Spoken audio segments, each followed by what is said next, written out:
So, Lunatic Mode. Lapel Pizza Pursuit's supposed magnum opus. That one hard mode difficulty that everyone thought was impossible at first, but now is in fact possible. Ever since the Ranking Lap 3 series ended over a year ago, I've always wanted to do another difficulty ranking video, but couldn't really think of a good topic to do it on. So, why not do it on all the levels, Lap 5 on Lunatic Mode. And while we're here, I might as well explain how to beat all of them, or at least demonstrate a few strategies for tackling Lunatic Mode if you want to try and beat them yourself.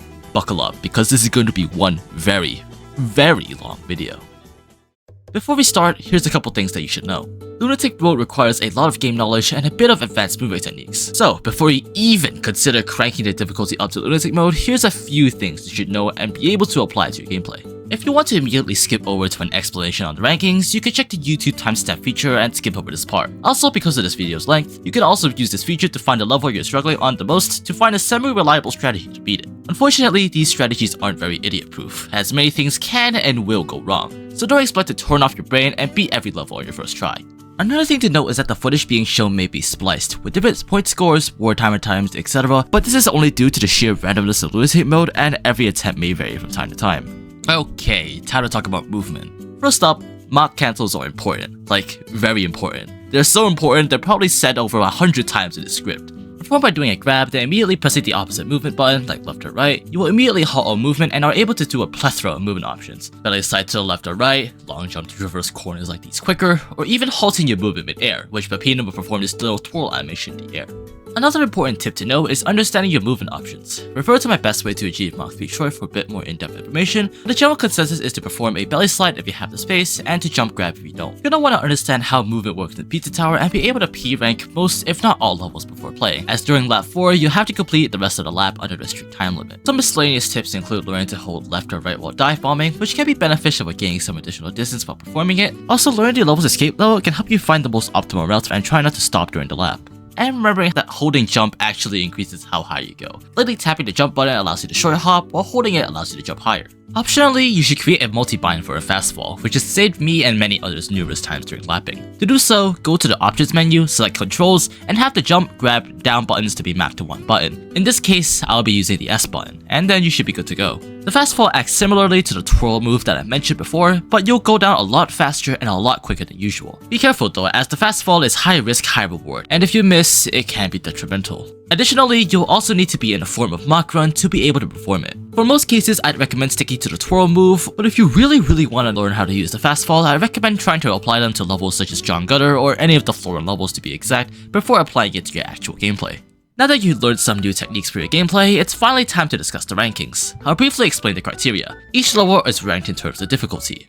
1 or Sweet Breeze are the easiest levels and should take little to no time to beat, all the way up to 6 or Soul Melter, which are the ones that I still haven't beaten yet, but they're still possible. They can take an average of 30 minutes to an hour per 3 laps, which is mind-bogglingly infuriating. We'll be going over all the levels in chronological order rather than difficulty because I like doing tier lists that way. These levels are ranked based on the character I've played during my Lunatic Mode series, which is Peppino. Sorry to all the noise mates out there. Luckily, swap mode exists, allowing you to play with both characters simultaneously. It allows you to have 2 lives, one for Peppino and one for Noise, and allows you to revive a character when you reach 25 combo. Much recommended for those who aren't confident with lapping, by the way. If you're somehow playing with 2 players, which first of all congratulations, the character who has been knocked out can fire fist projectiles that can knock back some of the chasers. Additionally, a general rule of thumb in order to attain the Milky Mastery clothes is to beat all the levels within the 1 and 2 difficulty range. Lastly, the rankings are all based on my opinion, and if you have any other thoughts, feel free to share them in the comments below. Enough talk, let's get ranking and explaining.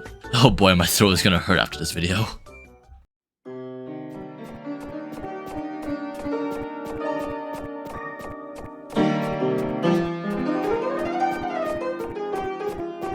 Despite being a tutorial for the different gimmicks you'll be facing in Lunatic Mode, the tutorial is actually quite difficult, at least in my opinion. It's not excruciatingly painful to beat, but still pretty hard for a tutorial, you know what I mean? The pizza box that takes you back to the beginning of the level is unfortunately blocked off, requiring you to redo the entire tutorial sequence, but only backwards. This is already a problem, as you can't really practice this in the vanilla game, so the prior knowledge of the escape sequence is thrown out the window. Entering the lap 2 portal shoves you into a hidden room on the right where Pillar John was, and on laps 3, 4, and 5, there'll be a small infographic on the best ways to deal with the foes you'll be running away from.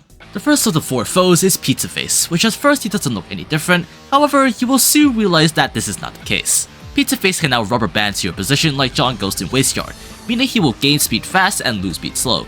leading to some very tight scenarios in the future. The way that this works is dependent on if Pizzaface is on screen or not. He speeds up when he's off screen and he slows down when he's on screen. Pizzaface's hitbox isn't as big as you may expect. It's just a small little rectangle underneath his mushroom nose. Pizzaface also gets faster if you taunt, which is kinda fitting, but he doesn't get exponentially faster until the 4th taunt, meaning you're allowed 3 taunts to try and buffer your movement. You'll flash red every time you taunt, and change his appearance to be angry if you taunt 4 times, while also being considerably faster. Now, here's some very useful advice. Do not taunt at the door. Pizzaface will immediately get mad and gain the speed equivalent of 8 taunts, so please, for the love of everything, do not taunt at the door. You'll regret it. The rubber banding may seem scary at first, so you might want to be at Mach 3 at all times. However, you can safely gain Mach 4 in most scenarios as long as you remember to slow down or stop temporarily before entering a turn. Otherwise, you'll be greeted with a jump scare and get immediately timed out. Entering a pizza portal for the next lap or knocking out a character in swap mode will reset Pizzaface's speed back to normal. Back to talking about the level. The lap 3 itself isn't very exciting, as the tutorial isn't a very open level, with each room taking around 10 to 12 seconds to traverse. The only choke point is the final 2 rooms, with the first of the rooms being the grab and body slam tutorial. The room itself is spaced pretty awkwardly, you have to do a lot of awkward movement in order to get past it. The last room is equally as awkward, but a quick jump into a belly slide will allow you to enter the lap 4 portal. Fantastic, now there's a bomb strapped to your chest. So much for taking it slowly. Lap 4 introduces Snake.exe, who will just refer to as Snick, and the War Timer. Snick can only be killed with Mach 3 or by grabbing, and the War Timer is inevitable and will continue to take down during room transitions and cutscenes. Snick in normal mode used to always spawn in the top middle part of the room, but now he will always spawn in the top of the player's screen and will be pushed to go faster if you make him go off screen. In this case, he spawns as soon as you exit out of the pizza portal. You immediately want to grab in most levels as soon as you can, because if you get hit, it's either game over or goodbye to your combo. You can even parry or super taunt Snick, but it's only really applicable in the most niche cases. Also, a quick reminder that wall climbing doesn't get rid of Snick, so the next room you're going to want to jump from jump block to jump block in order to get past this room. This can happen again in the diving tutorial room, so keep an eye out for that pesky porcupine. Grabbing is probably the best method to counter this, and by wall jumping and immediately grabbing off a wall can allow you to quote-unquote kill Snick and reset him back to his initial position. The War Timer always has an additional second before blowing up, so I recommend turning on the extra War Timer in the Hell Toggle PC to get a better understanding of how much time is left. But for the tutorial, you have plenty of time before the War Timer explodes if you play well. Yes, 10 seconds is plenty. You'll get used to it. Despite all of this additional information, Lap 4 is pretty similar to Lap 3, only with a few extra stress enhancers thrown into the mix. With a wall climb room, long jump into a dive bomb to kill Snick, then perform yet another long jump up the wall to just barely be able to make it through. Watch out for Snick in the body slime room, as it can be pretty claustrophobic. If you time your jumps and grabs right, you'll have no difficulty with this room. Head back into the pizza portal for Lap 5. Lap 5 introduces the one and only John Ghost. Instead of spawning in the beginning of each room like most lap mods, he spawns in the dead center of the room in most cases, meaning you have to dodge and weave through him more often. The infographic in the lapping room explains the mechanic and hitbox the best. Going under him is probably the best way to avoid getting sent back to the beginning of the room. He also has this little bar in his indicator. The further you are away from him, the faster it gets filled. When it's full, he will teleport to the opposite corner of the screen, or in most cases right in front of you. The best way to counter this is to either slow down with the belly slide or Mach cancel to temporarily slow down John's meter, since he will slow down if you get too far away to teleport easier. When running at Mach 4 on a straight patch of land, you should jump to trick John to teleport above you instead of in front of you. But in this case, John's teleporting isn't the biggest problem here, it's his placement. Right off the bat, in the Pizza Boy room, you're going to want to slide underneath the Pizza Boy cutout and John goes to progress. The next problematic room is yet again the diving room. After dealing with Snick by grabbing him or jumping right after you belly slide, taunt once, jump over John, maintain Mach 3 until you've killed Snick twice, then twirl to stop your speed to avoid bonking into a wall. Seems like a lot, but that's just the bare minimum for the stuff you'll do in the other levels. In the next room, you'll learn another powerful strategy: waiting. Pizzaface doesn't spawn in immediately, as he's transparent. However, John and Snick do. You can use this to your advantage to lure both John and Snick closer to your position so they can open up the path that they were initially blocking. The next room is also a difficult one. John literally spawns you where you were supposed to go. Well, how are you supposed to beat this? Well, you can bonk on this part of the level, get hit by Snick, and just be barely able to go underneath John with the belly slide to proceed. The very last room won't let you rest either. Doing a belly slide will allow John to catch you, and waiting will allow Snick to hurt you. Long jumping then immediately holding down after running up the blocks, then holding the down button until you've dived past John is the best way to finally beat the tutorial, which isn't even the hardest level in the game. Look, this learning curve may seem pretty difficult for you, but once you get the hang of it, you should be all good to go. And for that same reason, the tutorial will be placed in 2, or Mod Stroll. Yep, a Mod Stroll. I told you that this would be difficult. The only problematic rooms are the wall climbing room and the last 2 rooms, and probably the most difficult enemy to deal with here is John Ghost, as his positioning is extremely awkward and can get a bit claustrophobic. As long as you have a good understanding of all the foes, you should have no problem dealing with this level. It's a good warm up for the first proper level of the game. It seems you had some trouble with the keypad. I see what you were trying to type, and I will autocorrect it for you. Thank you for selecting Exotic Butters. John Gutter isn't all that different compared to the tutorial. It still requires you to grab as soon as you exit out the pizza portal on laps 4 and 5, which already shows how unforgiving Lunatic Mode can be. The level showcases some of the different things you'll have to do during Lunatic Mode compared to normal mode. Lap 3 is actually pretty similar to normal mode, with the hardest section being this vertical room of the escape. Because the room is pretty packed, Pizza Face can't really rubber band towards you. Twirling down this part of the room is very much recommended compared to turning, as it allows for a bit more freedom in terms of movement. Other than that, the rest of the lap is pretty simple unless you hit the wall. But you're too good for that, come on. Lap 4 next, and you're only given 45 seconds to enter either the pizza portal or exit the level. Snick doesn't add that much to the rest of the level, apart from yet again, the vertical section of the escape. Immediately belly sliding when you land on the floor is a great way of evading Snick and gaining some speed, but it's pretty risky as unsuccessfully pulling this off will result in you taking damage or losing your combo for P-ranks. However, even if you still take damage and you somehow manage to maintain your combo, you can still belly slide, then turn and still be able to beat the room without any difficulty. Lap 5 is a serious difficulty spike, as John Ghost's teleportation gimmick can finally be utilized in a couple of rooms. The open section of the gutter is usually very easy to beat, but with John's teleportation gimmick alongside the war timer, it can be very difficult to progress. As you've most likely acquired Mach 4 from this wall, you'll be able to jump to collect the spell collectible, then dive to avoid John, after killing Snake of course. Landing on this small platform, then jumping again to avoid John is much recommended. After exiting from this pizza box, you're going to want to jump across this platform to the next to avoid the Fork Knight and to trick John into teleporting, allowing you to progress through the room. Here's where things get a bit tricky. Taking damage from Snick is probably the best way to progress within the room. As we've established in lap 4, we can easily progress despite smacking Snick in the face. Now it's even more useful as it allows John to be lured where you've been hit. The next few rooms introduce a new strategy, super jumping up to lure the chasers. In this room, before the belly slide to immediately gain Mach 3, then kill the Fork Knight and Snick. Super jump and cancel it to avoid John. In the next room, super jump to lure John, then cancel it to kill Snick. Make sure to slightly delay the super jump to allow John to move over to your position and to dive underneath him. The next 2 rooms you can simply run through them, but for the last room you can always perform another super jump to avoid John and kill Snick, get up to the small platform and twirl to exit the level. If you've decided to just run through the room, you'll have to be a bit careful to dive underneath John so you won't get caught. Despite being an introductory level, John Gutter is also a very difficult level to beat for some new players, but it doesn't provide as much of a threat compared to the other levels we'll see throughout this video. It introduces super jumping to lure the chasers and luring John Ghost by jumping while running at Mach 4.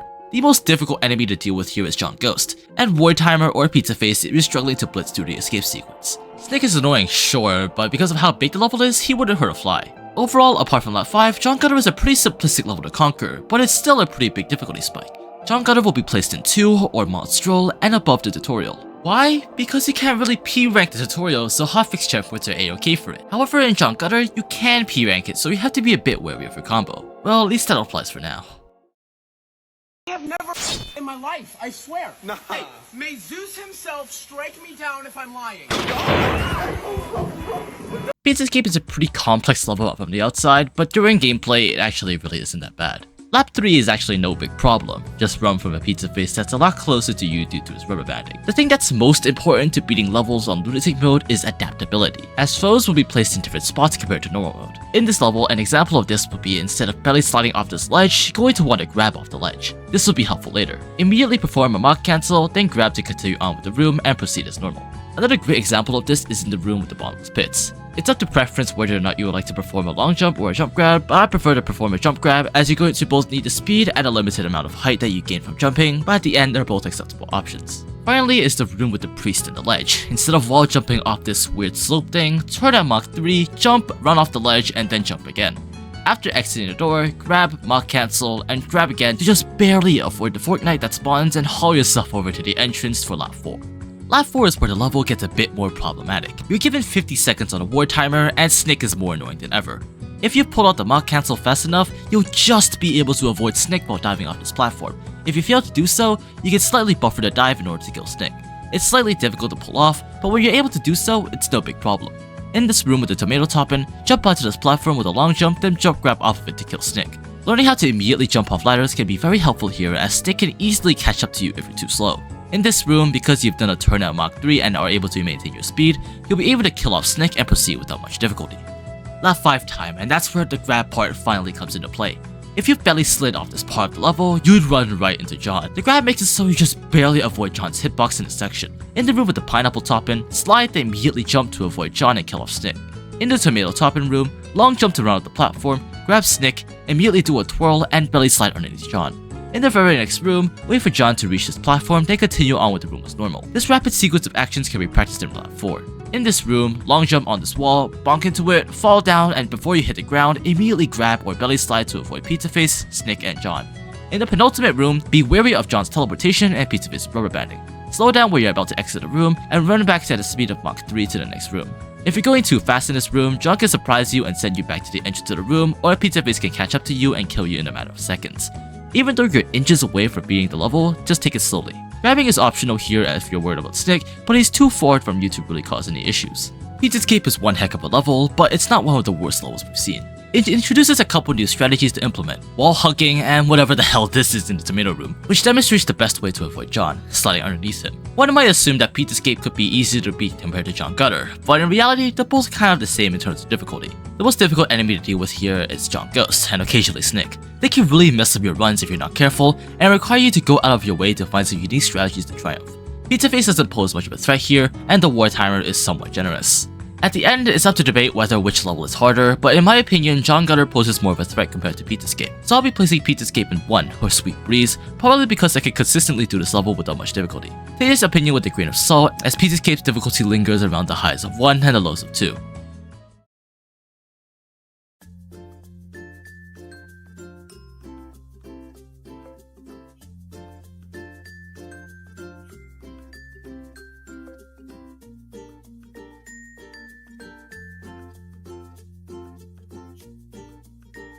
This level sucks, genuinely. It might not be at the top of my level enjoyment tier list, but this one, it sure is. Agent Cheese is yet another difficulty spike, from seemingly difficult to borderline impossible for some. First off, you're gonna want to learn how to do this section in the second room of the escape. Super jump up to this bell collectible, then cancel it to the left. Wall jump off and taunt twice to stall Pizza Face, then wall jump off the wall. And optionally dive down to reduce your speed even further and narrowly jump to this section of the room. Even though you've taunted twice, the speed increase is barely noticeable in the stage. As war timer is strict as ever, this route is mandatory on laps 4 and 5, so practice this as much as you can.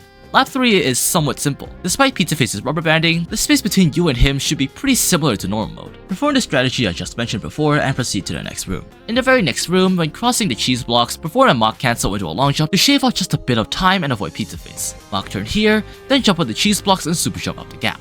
This also requires a bit of practice, so do so during laps 1 and 2 if you're feeling unconfident. The rest of the level is pretty redundant from here. However, any mistakes made here could be very punishable due to the room's size, so keep some elbows out just in case. Moving on to lap 4, this one is probably the hardest lap of the bunch, which is surprising. War timer gives you 45 seconds to enter the pizza portal, which is almost impossible if you don't use some strategies and routing. In levels like these, I'll be giving out the rough margin of the war timer according to where you should be. Snick is also pretty annoying as he spawns in the most awkward positions you can think of, so make sure to grab him or consistently be at Mach 3 to kill him. Back in this room, taunt twice and wall jump off the wall to avoid Snick.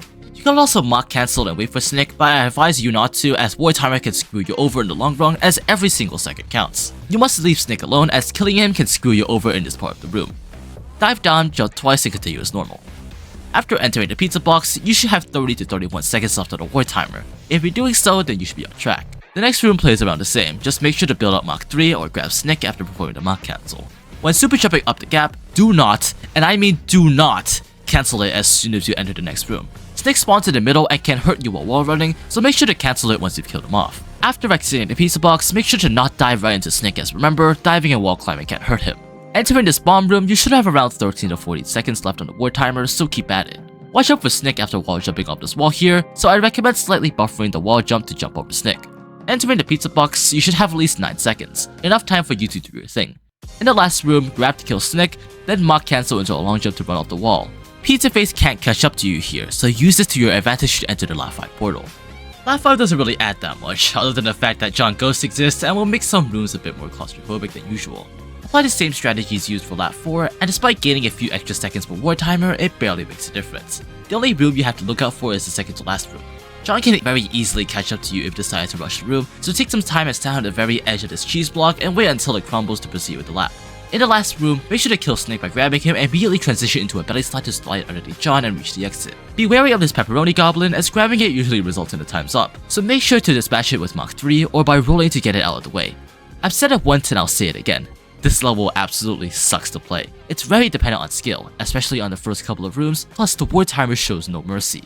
Overall, Ancient Cheese is a bit of a skill check, testing your movement capabilities and ability to juggle both the ward timer and the chasers at the same time. This is a level I can see a lot of people struggle on, and I'd have to admit Ancient Cheese is one heck of a difficult level for the first floor of the game. The most difficult enemy to deal with is, to nobody's surprise, the ward timer, and Snick if you're struggling a bit with movement. Ancient Cheese will be placed in 3, or Spicy Adventure. A new record high and currently the only difficulty 3 of the list, but that will soon change.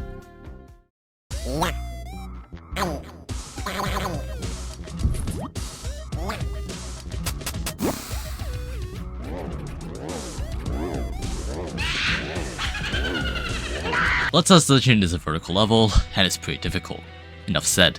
However, the level really showcases how useful the Mach turn is in Lunatic Mode, as you can pull off some stuff that normally isn't possible in normal mode, such as this pizza face juke in this section with the lava and the pincer. Since you're traversing at Mach 3, you're able to kill off Snick with it, making it extra useful in some other unique scenarios. Starting off with lap 3, or the earlier laps actually, you'll have to learn 2 things. Always, and I mean always, super jump up these parts of the level where you would usually wall climb up. Snake always spawns there, and you already know what happens if you wall run up. The other is before the escape. Make sure to clear out all the enemies and the marble blocks while you're at it. Because remember, if you don't kill those enemies and enter lap 3, they're gonna be stuck there until you've killed them. Right off the bat, Pizza Face will immediately catch up to you while weaving through these small gaps, so keep an eye out. Here's an example of the thing I was talking about earlier. Even with the Mach turn, you won't get caught by Pizza Face. The next problematic room is the first room in the dungeon. Because you've wall ran up the walls and are most likely running at Mach 4, Pizza Face will use this opportunity to catch up to you while you're jumping from this wall to the other. Take it slow and belly slide or Mach cancel to prevent Pizza Face from rubber banding. While you're here, take the long route instead of super jumping to skip the section. Mach turn here to preserve some speed and super jump out of the room. The next one is also pretty similar, just super jump or Mach cancel into a long jump to continue. After entering this room, Mach run and hold jump to kill his flying anchovy. You'll notice that you'll gain some height after dispatching it, which later on can have some applications and allow you to dodge Snick and John, so be sure to do that if you're able to. Mach turn here and you're almost out of lap 3. In the second to last room, Mach turn to the right, then run up the wall, jump off of it, and you should have barely enough speed to initiate a super jump. Super jump up, skipping a few of these platforms, and quickly make your way to the right to wall jump off. A few more pizza face jukes later, you're able to super jump your way into the pizza portal. War timer gives you 1 minute and 20 seconds to escape, which is plenty of time to talk about what the heck is going on in this lap. First of all, because you super jump up these rooms, Snick won't be much of an issue. Cancel out with a super jump and then immediately jump off the wall and grab Snick. Wall jump again, then belly slide to gain some speed. Mach turn to the left, then Mach turn to the right afterwards and continue as normal. In this room, make sure to grab Snick here if you're unsure about your speed. Back in the first room of the dungeon, remember to slow down to avoid Pizza Face's rubber banding. Mach turn, then jump to dispatch Snick, wall jump, and then grab to do the D once again. Mach turn yet again over in this area to repeat the process, and grab Snick one more time in this last section. You can smoothly transition it into a long jump to preserve some speed, because you're going to need to super jump out of the room again as Snick spawns where you're super jumping. Back in the room with the pincer, you don't have to kill Snick before Mach turning, but if you're able to, then that's a bigger guarantee that you'll survive the room. If not, then you'll still survive as you're able to preserve your speed to maintain Mach 3 and dispatch him afterwards. A couple more wall jumps into a grab off the wall later, repeat the process as you did on lap 3 and enter the pizza portal one last time. In retrospect, lap 5 isn't really that much different compared to lap 4. John Ghost isn't much of a threat here as the level is kind of open, so you can just repeat what you've done lap 4 and you should be all good. Just make sure to slide underneath John after exiting the pizza portal and slow down in the room afterwards to ensure the highest chances of survival. Super jump a bit to the right here for extra safety, but afterwards it really doesn't matter. In the first room of the dungeon, make sure to stall out John Ghost as he spawns right after Mach turning, but if you're able to stall him out, you should be all good. The rest of the level should be no problem if you can consistently do lap 4. Bloodsauce is a pretty weird level to play on Lunatic Mode. Apparently it's the most playtested while the mod was in development, so I guess that's why it was so balanced in terms of difficulty. However, it can still put up a difficult challenge if you don't know what you're doing. See my first playthrough of the level, which took over an hour to P-rank by the way. Hopefully this guide should have made the level a bit easier to lap, but overall without a guide or video, this level is tough as nails. Some could argue that Bloodsauce could be harder than Ancient Cheese, and I'll have to agree with them, especially with the time it takes per lap, on average taking 1 minute and 12 seconds-ish to lap once. Bloodsauce Dungeon would be placed at 3 or Spicy Adventure ahead of Ancient Cheese.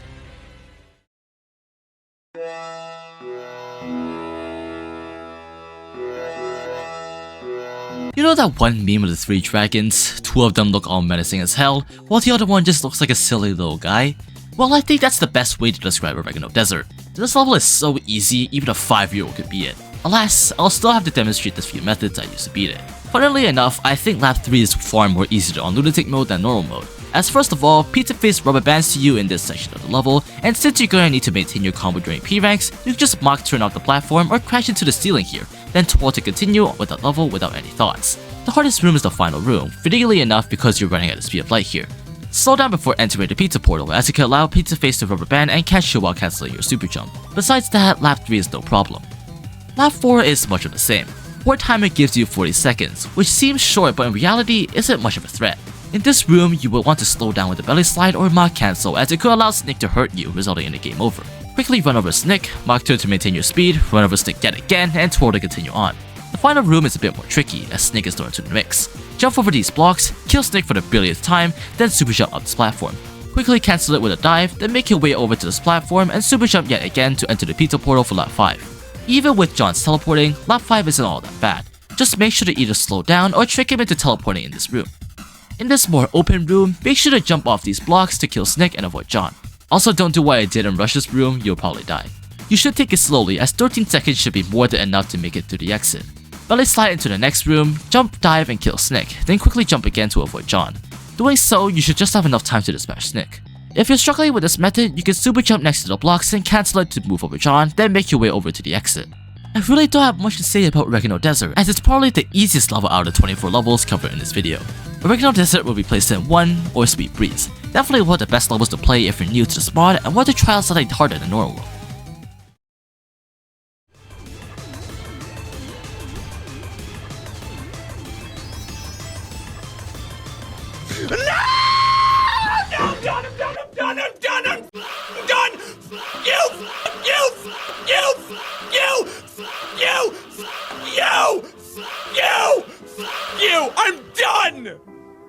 I'm done! I'm done with your bullshit game. I'm done. This is bull. Oh boy, this level's a doozy. Wasteyard is probably one of the more difficult levels if you're playing without a strategy, as this level can be borderline impossible to solve without a guide. First up, you gotta be really good at controlling the ghost transformation. It's a must as the section of the escape involving the aforementioned transformation, wow that's a mouthful, can be extremely painful to traverse if you don't have the skills to do so. I recommend practicing the sections on laps 1 and 2, and heck, even practicing this on normal modes lap 5. After exiting the pizza box, instead of going to this room to reset Pizza Face, I'd seriously recommend you to wall run up this wall, hug it once, then body slam down these stairs to maintain your speed and continue as normal, as the resetting the room method will be impacted in a later lap. I'm pretty sure you can guess who will be the one to do so though. The zigzag room right here is pretty hard. You'll notice that Pizza Face has a different sprite. This means he is slowed down in this room, if it wasn't already obvious enough. You're gonna have to pull off multiple Mach cancels into a belly slide in this room, so I'd advise you to practice beforehand. Belly slide and hug the wall 3 times, then fall down, belly slide, then Mach cancel into a belly slide until you've reached the bottom.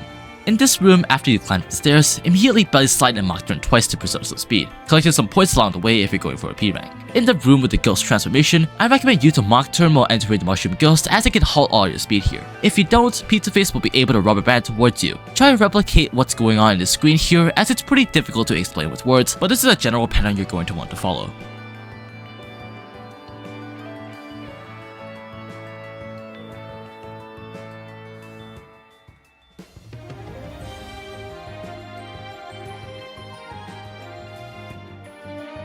Proceed as normal until you reach the pizza portal for lap 4.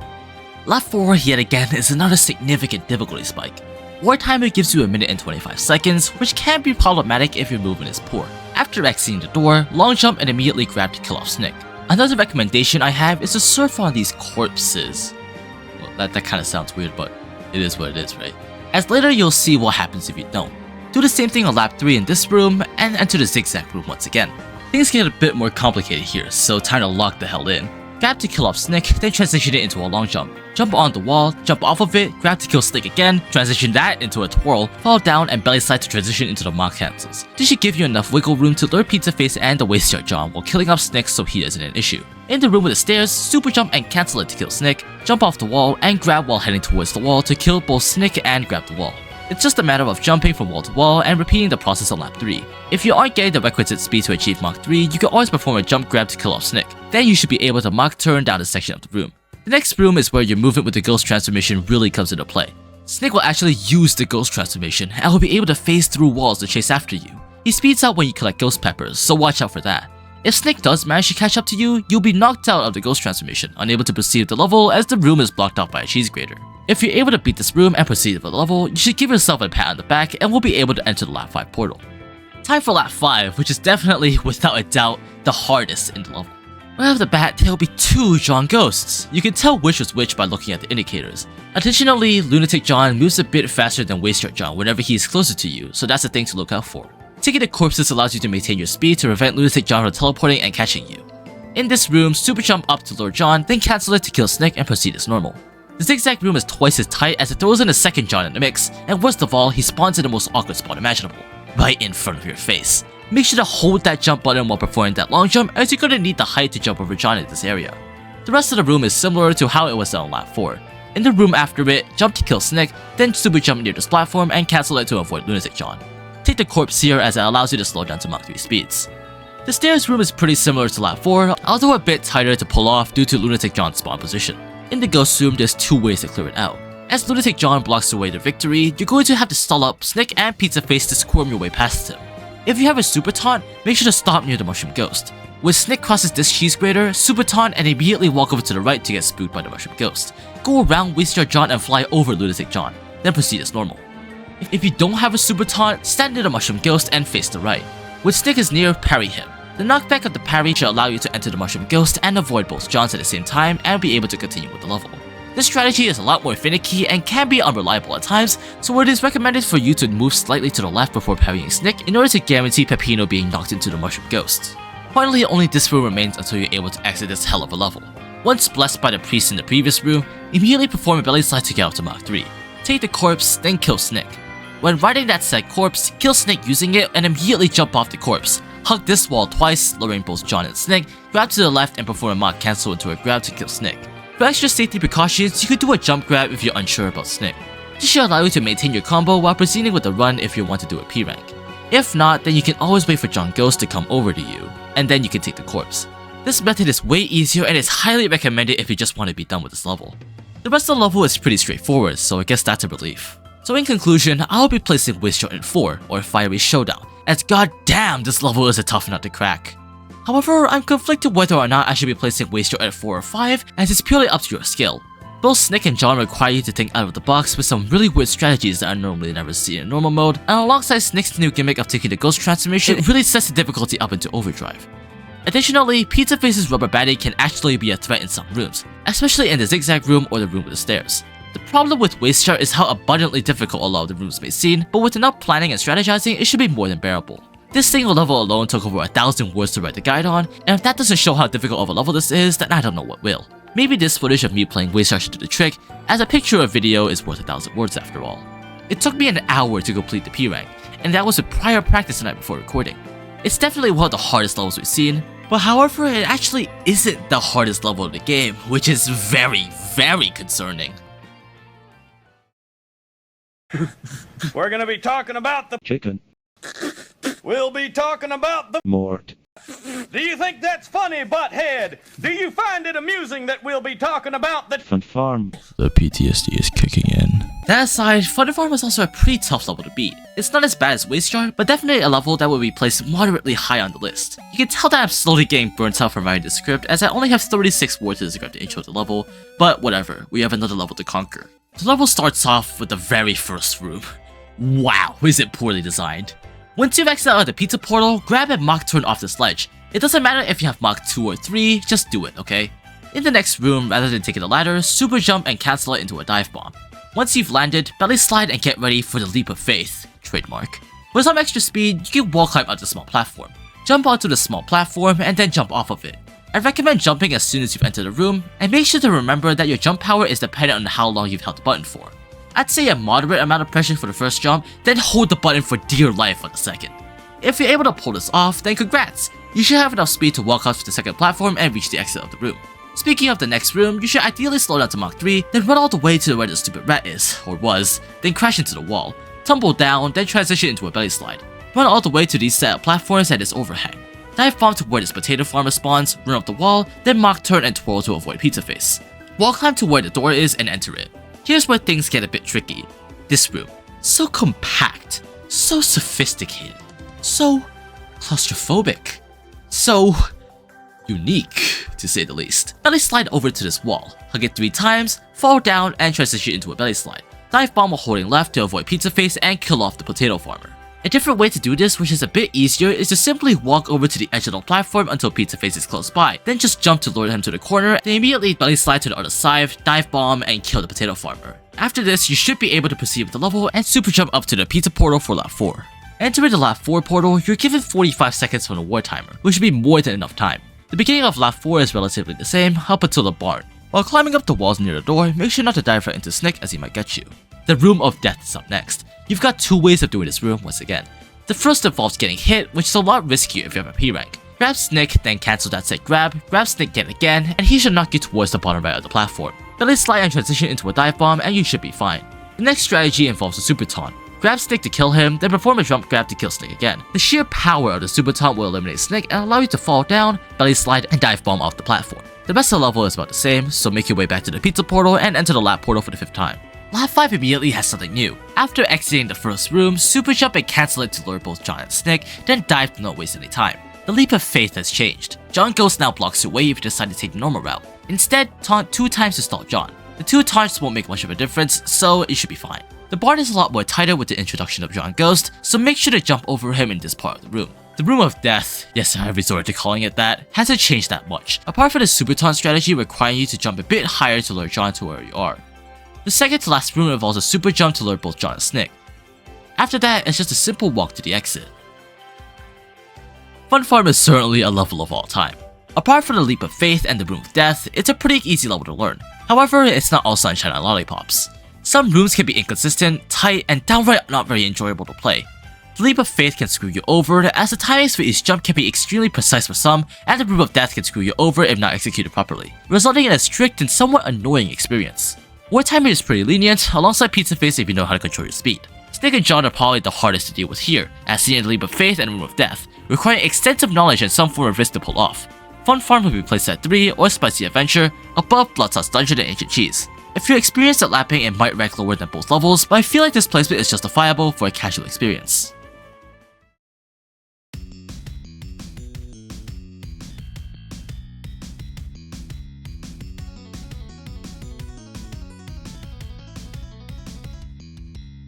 Only 8,508 words in and we're finally reached the last level of floor 2. Jeez, I wonder how long this video will be. I've actually never written a script this long. That's kinda concerning. Anyways, Fast Food Saloon. It exists, and it's a pretty simple level to beat, so follow along.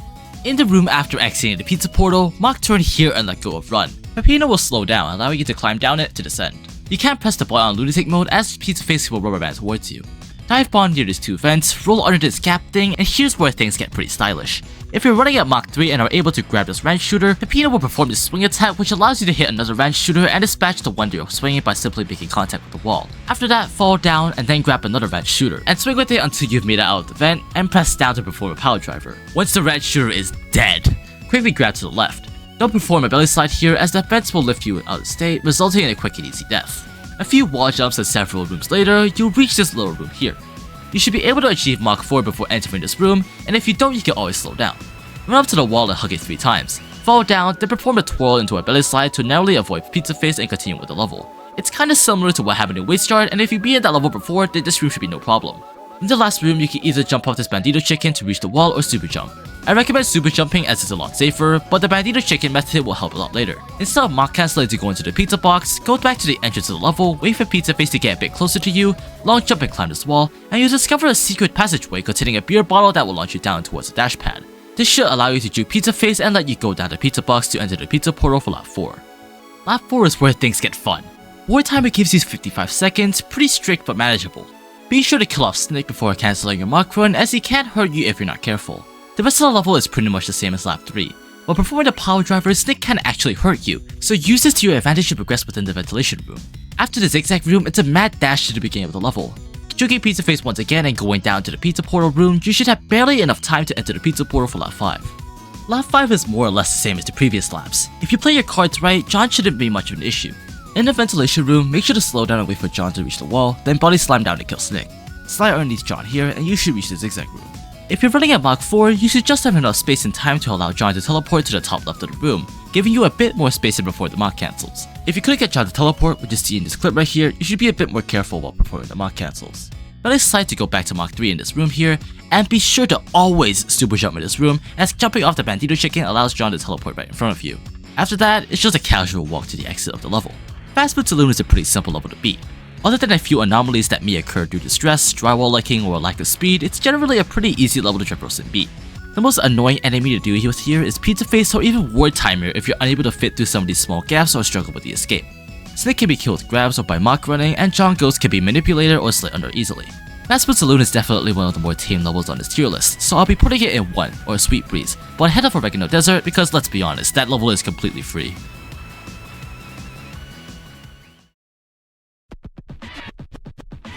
This level right here is a masterpiece. All that aside, Crust Cove is another pretty simple level to beat on Lunatic Mode, and it's another level I highly recommend trying out first if you're new to Pizza Pursuit. Lap 3 isn't all that difficult compared to normal mode, but I'll still run through the strategy I used to beat it. After getting violently flung for the water current, jump and grab to get out the sledge. Super jump up the wall, roll and turn. Rather than taking a present, I'd recommend jumping to this wall and jumping into the other one after you enter the next room. Run to the ship and super jump up to the door and traverse through the maze section. Finally, twirl into the cove, making sure not to trigger Pizza Face's rubber banding, and enter the pizza box. Entering the portal for lap 4, it's near identical to what you would do on lap 3. If I'm being real, I really don't have much to commentate on this one. War timer gives you 50 seconds to escape, which is plenty of time. Within the ship, watch out for Snick as hitting him could result in a game over. Maintain an appropriate distance at all times and be sure not to run into him while wall climbing up this part of the room. Why? Because, well, you don't want this happening to you.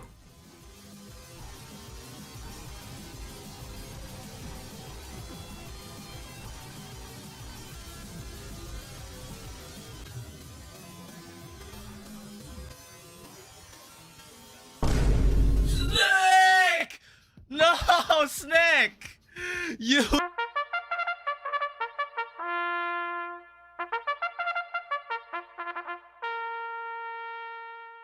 Lap 5 is a completely different story. Within the first room of the ship, long jump and hug this wall twice, then grab to kill Snick and slide underneath John Ghost.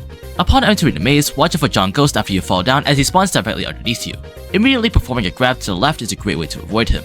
After exiting the ship, make sure to lure John Ghost by jumping on these platforms and tricking him into teleporting if necessary. After twirling into the cove, avoid John and enter the pizza box, then immediately leave it. This should reset all the chases to their original positions, allowing you to walk past them and reach the exit with no sweat. You can even go one step further and not go in the pizza box completely by going to the right side of the room, grabbing to gain some speed, Mach turning twice and arriving at the exit.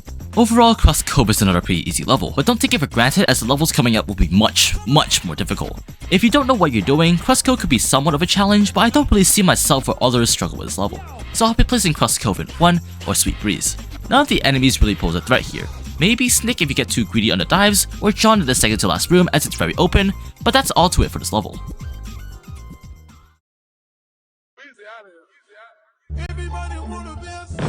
I'm just gonna say this right off the bat. Both Gustavo and Brick levels can be problematic if you don't know how to control them efficiently. The first of the two levels is Gnome Forest. Its difficulty mainly stems from 2 rooms during Gustavo's part of the escape.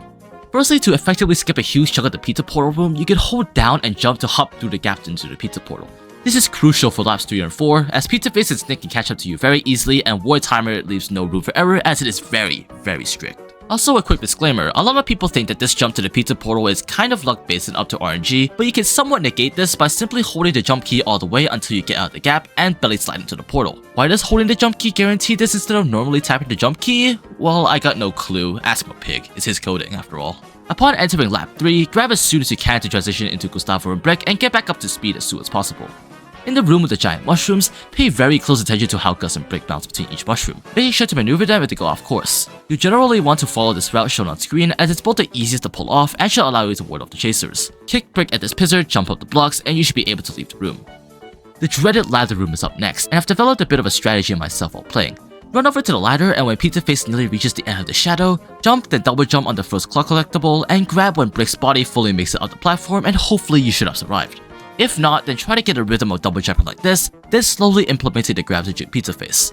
In some cases, if you do go too high up, you can grab into a ground pound to avoid bouncing off the wall. However, this is pretty luck based, so use it as a backup strategy. If you successfully clear the first part of the ladders, you should jump out of the spinning punch move and immediately jump onto the ladder and climb for your life. Once you reach the third clock, jump off the ladder and immediately grab onto the mushroom. Bounce off of it and immediately grab again and slide onto the platform. This ensures Brick returns to Gustavo while he makes it onto the platform. Once Brick returns to Gustavo, you can exit the room. After that, it's a mad scramble to the pizza portal room. In this room, try not to bonk as later it might be very costly. Instead, you should stop Mach running and simply fall towards the bottom. After switching back to Peppino, make your way to the pizza portal room. Mach cancel as soon as you can as you reach the gap, and jump into it to proceed to lap 4. In lap 4, War Timer shows absolutely zero mercy, giving only 55 seconds to return to the pizza portal, which may seem like a lot until you realize War Timer keeps ticking during cutscenes. This thing requires you to be a lot more cautious in some rooms, most notably during the first room as he spawns as soon as you transition to Gus and Brick. The mushroom room is also difficult for obvious reasons, and of course the ladder room, again for obvious reasons. Fortunately, the same strategy from lap 3 can be applied towards lap 4. I recommend jumping over these cheese slimes or even grabbing as soon as you exit the mushroom rooms to save some time. Generally, you want to have at least 32 seconds left, not counting the extra second by the way, when you enter the ladder room, and around 10 seconds left when switching back to Peppino. This should just barely allow you to jump into the pizza portal for the 5th and final lap. Funnily enough, lap 5 plays very similarly to lap 4, but in the mushroom room, John Ghost is shoved in a pretty awkward spot. Bounce a bit more to the left before turning to the right to continue with the room. The rest of the lap should play out without much disturbance. Switching to Peppino, slow down with the belly slide before entering the last room and dive down through this gap to reach the exit.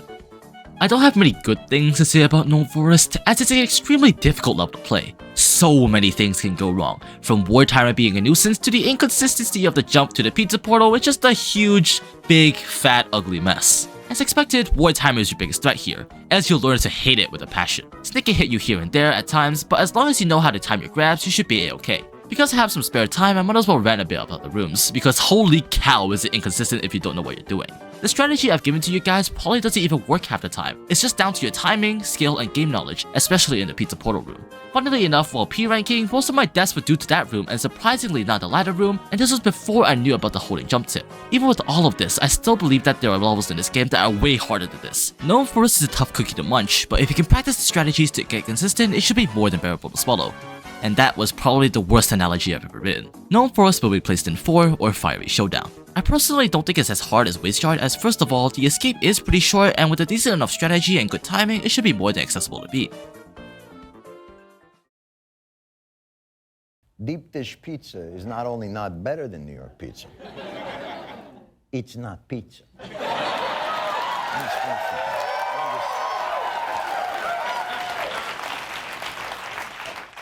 It's a casserole. Tubular music aside, Deep Dish 9 is also a level that requires a bit of practice to get down, but once you understand it, it should be no big issue.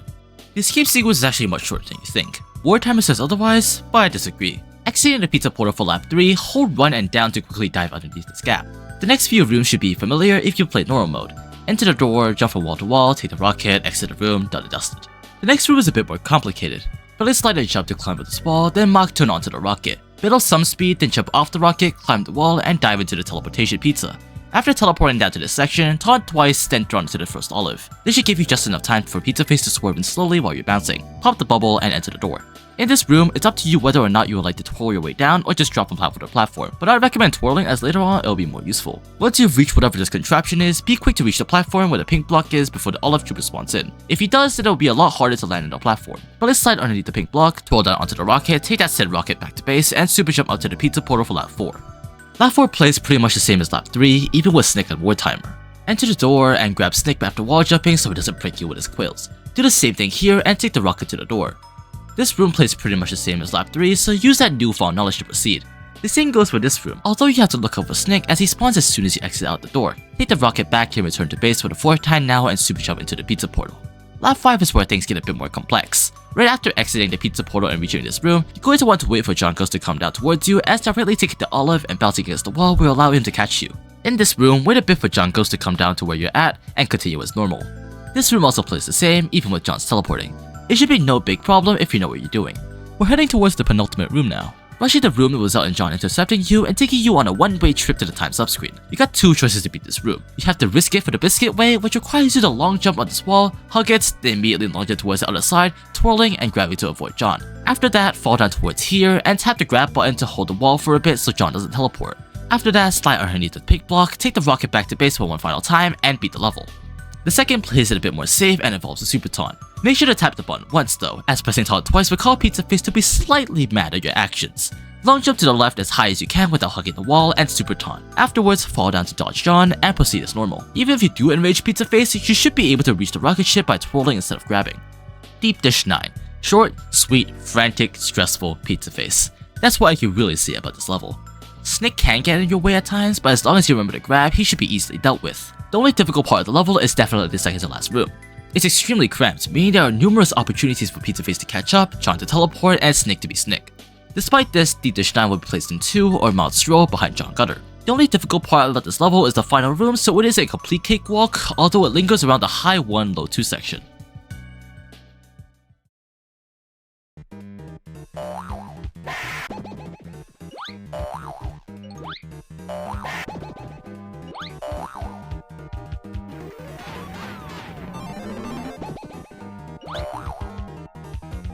Hey look, it's the level where you run in a straight line for a majority of the escape.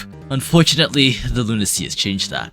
Golf is an exceptionally difficult level. If you're not careful enough in subsections, Pizzaface can rubber band and catch up to you. Snick decides it's time to go golfing and will hit you straight into Pizzaface within the ball transformation. War Timer reigns supreme, being extremely strict and difficult to evade. And finally, John Ghost is as annoying as ever, requiring multiple jukes, fakes, and micromanagement to deal with. Even with this strategy, these enemies are extremely hard to juggle. Upon exiting the lap 3 portal, perform a belly slide and Mach turn down to where the door is located. If you do mess up, you can always twirl down. Don't wait for Pizzaface in the ball section and instead jump over the present, climb up the wall, and get rolled by the goblin bot. Jump over Pizzaface and get launched by this present. You can control the speed of the ball transformation by pressing left or right. In this case, we will want to slow down to hit this present and just jumping back is impossible. Roll halfway through this gap and begin to slow down. When you're able to, jump onto the present and immediately get launched. Let go of right and instead hold left to quickly roll over to the door and enter it immediately. Entering the hub of the level, this is where things get a bit tricky later on, but currently it's not that big of a deal. I'd recommend trying not to get thrown by one of the big cheeses here, as I've mentioned before, Snick can hit you into Pizzaface if he manages to catch you in the ball transformation. This is a room that requires a lot of timing and practice, so get to it I suppose. Entering this room now, get onto this platform and belly slide near the nose to slow down as much as possible because Pizzaface will catch you while wall jumping. Here, perform a Mach cancel into a long jump to save some time and you will jump off the wall. From here on out, make your way to the pizza portal room. To quickly and easily enter it, jump when you've reached the exit gate, then uppercut. Your speed should be transferred to the uppercut, allowing you to enter the room for lap 4. Lap 4 is yet another huge difficulty spike. As I mentioned before, War Timer will not leave you even a moment to rest, giving you only 1 minute and 10 seconds to make your way back to the pizza portal room. The first 2 rooms are nearly identical, just try not to get hurt by Snick on your way to the door. After exiting this door, Snick will ready his golf clubs, so watch out for those big cheeses. Despite this, the corridor rooms play pretty similarly to lap 3. And again, be extra careful around Snick as one misinput can be devastating. Entering the pizza box, you should have at least 38 or 37 seconds left on War Timer, which should be just enough time to make your way back to the entrance. Run for a bit until Snick comes down and then grab him. Transition this grab into a belly slide, then jump over the big cheese. Get up onto this platform and delay your dive until you've killed Snick. This can take some practice to both reset Snick and dive underneath the blocks and jump over the big cheese, so practice ahead of time. Making your way to the next room, repeat the same process down on lap 3. If done correctly, you should have at least 13.5 to 14 seconds left on War Timer, so get running. Also, here's a tip, don't try and risk running up slow to gain speed. After running for a while, you'll cap out at the maximum speed attainable without dash pads, and running up walls won't add additional speed. Plus, if you do manage to run out the walls, you'll probably risk fat figuring the jump button, resulting in Peppino jumping off the wall and losing all your speed. Enter the pizza portal with little to no time left on the War Timer, and prepare yourself for the atrocity known as Golf Lap 5 Lunatic Mode. Now, how do we dissect this lap? Well, it all comes down to one thing, jumping. Regular jumping, super jumping, you name it. Pizzaface and John will chase you during the room involving the ball transformation, so jump after collecting the last clock collectible. Entering this room, belly slide down the ledge and super jump over John. Afterwards, jump down the slope to trick John into teleporting. Upon entering the next room, slide underneath John and jump over the big cheeses. Hop on the first set of slope, then hold jump on the next set of slopes, which should allow John to teleport. Take the dash pad and jump after going up this set of slope, and jump again after taking the second dash pad, turn in the air to slow down John's teleporting, and jump when you run up the slope. Twirl down into the pizza box and enter the hub. Grab Snick, belly slide, jump, and then jump over John Ghost while holding jump while killing these golf demons. I said jump like 3 times in a row there, but it's hard, okay? Once you reach the soda course, slow down with a Mach cancel, preferably after resetting Snick and continue on. Slow down once again after running up the slope and make your way to the exit. Belly slide on this block instead of the platform and wall jump your way to the exit of the room. Upon entering this room, run over to the skull and super jump underneath it. Cancel it to kill Snick and lure John Ghost. After killing this golf demon, jump again to lure John. In the final room, super jump near the goal, kill Snick by cancelling it, and kill Snick again after running up the slope. Jump after killing this golf demon to trick John for the final time and exit the level with little to no time left on the war timer. Golf is one of the biggest ramps in difficulty we've seen so far, and it might be on par with Gnome Forest. No pun intended. An interesting thing to note about this level is again how difficult all the enemies are to deal with here. Pizzaface can corner you in the ballroom or the zigzag rooms if you're not careful, Snick appears in awkward positions and prevents you from using a ball transformation, the war timer is as tight as ever, and John Ghost will capitalize on the amount of long corridors there are during the escape with his teleportation. The escape sequence may seem simple on paper, but during execution it's a completely different story. With one mess up, so many things can go wrong, which is why Golf will be easily placed in 4 or Fiery Showdown.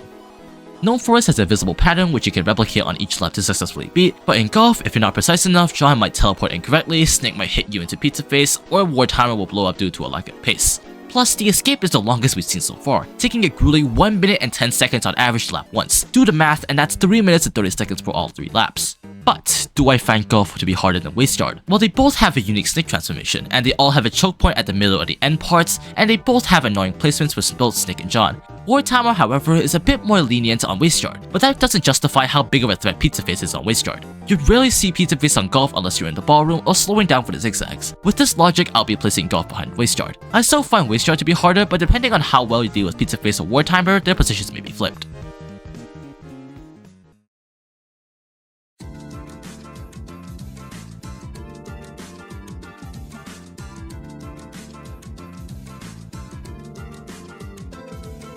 The Pig City is the second Gustavo and Brick level. Although nothing compared to Gnome Forest, it's still a pretty difficult level if you don't know how to make the right moves. After transitioning into Gustavo, grab to immediately get back up to speed, or just don't because, well, you already know what happens in lap 4. Exit the door and kick Brick at his pizza slug to dispatch it. Over at this roundabout, wait for Pizzaface until he arrives at one of the jump blocks. Jump and turn right, then grab once again to gain some speed to the right, and grab one more time for speed, then slightly delay the third grab to the left to exit the room. It's sort of like a rhythm. 1, 2, then 3. Practice this as much times as you need cause it'll be crucial later on. If you're unsure about the pattern, you can jump after performing the second grab to lure Pizzaface even further out. Slide underneath this gap by running at Mach 3 then pressing down, and quickly traverse through the maze of grind rails by repeatedly pressing down and jump. After you've cleared the first section of the grind rails, Brick should return to Gustavo. When both are reunited, double jump onto the highest grind rail and immediately dismount it. The rest of the level should be no problem.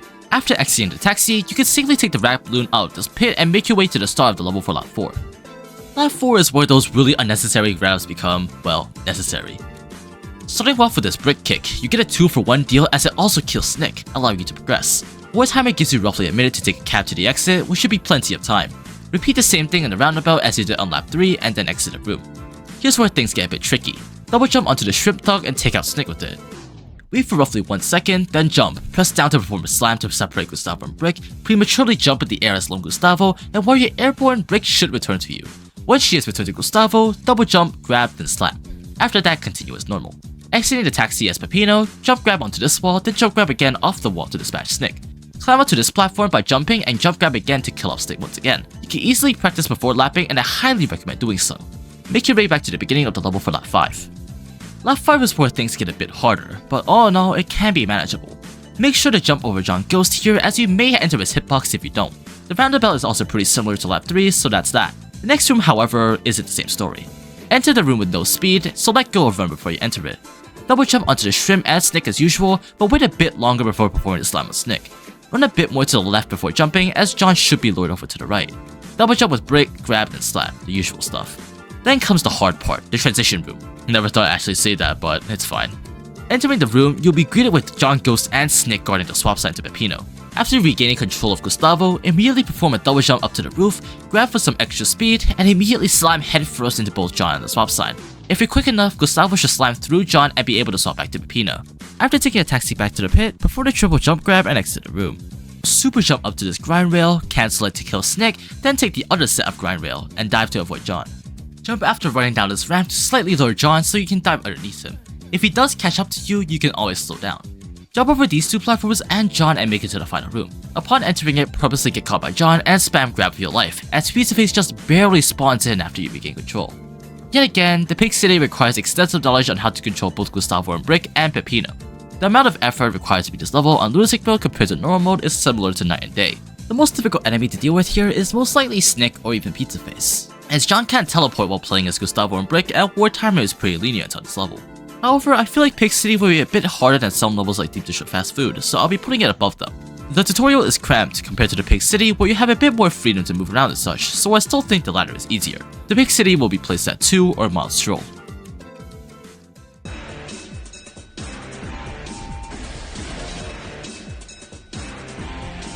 Listen man, if you really want to try and beat this level, I literally have 2 words for you, those 2 of which are good and luck. A little fun fact, this level at first was thought of as impossible to beat in the first few days of Pizza Pursuit's release. Why? Because it was due to the last room of the escape. It involves this vertical section where you need to use the pizza box transformation to flap your way up to a priest. Usually in normal mode, this isn't an issue at all, but Lunatic Mode has changed that.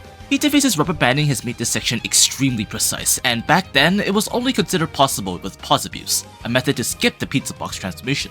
It was after 1 or 2 weeks when the strategy was made to complete this level without pause abuse, and the stuff they do is completely insane. Fortunately, I've completed this level with both ways used, once with pause abuse and once without. But if you're gonna play the game as intended and not pause abuse, it is highly recommended to wait for the next update of Pizza Pursuit, as apparently there will be a nerf to the last room to give a bigger window for error and make the room less precise to pull off, and also pause abuse won't be a viable strategy, as once the update comes out, Pizza Face will be completely immune to it. But for this tier list, I'll separate both methods at their own individual level because let's face it, we're all really impatient and we're not gonna bother waiting for the next update, okay? Starting off with the easier method, the pause abuse method. Before attempting, I recommend remapping your pause button to a key that is comfortable for you to press. Think the Alt key or one of the main 4 buttons on your controller, it honestly just depends on player to player. For me, as I play on a keyboard and occasionally on a controller, I would bind my escape key to the Alt key on my keyboard and the circle key on my PlayStation controller. Well, what is pause abuse exactly? It's a glitch that involves in this section of the escape. Fall within these cheese blocks, kill the Peppibots, and belly slide into Mach 3.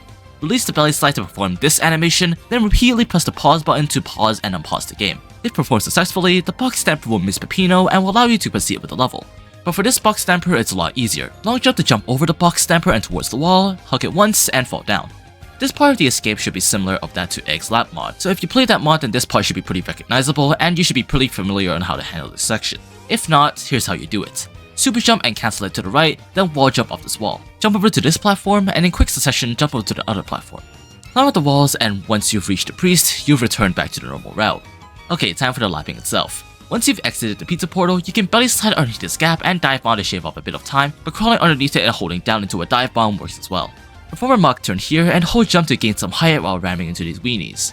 Dive bomb into the crevice and you'll reach this conveyor room. Jump grabbing is a lot faster than simply running, and later on you'll need as much speed as you can. The box transformation in this room is pretty much mandatory, so practice this if you can. Before lapping, you can also enter the third secret to access a hidden shorter path that allows you to skip a huge chunk of the room, so I recommend doing so.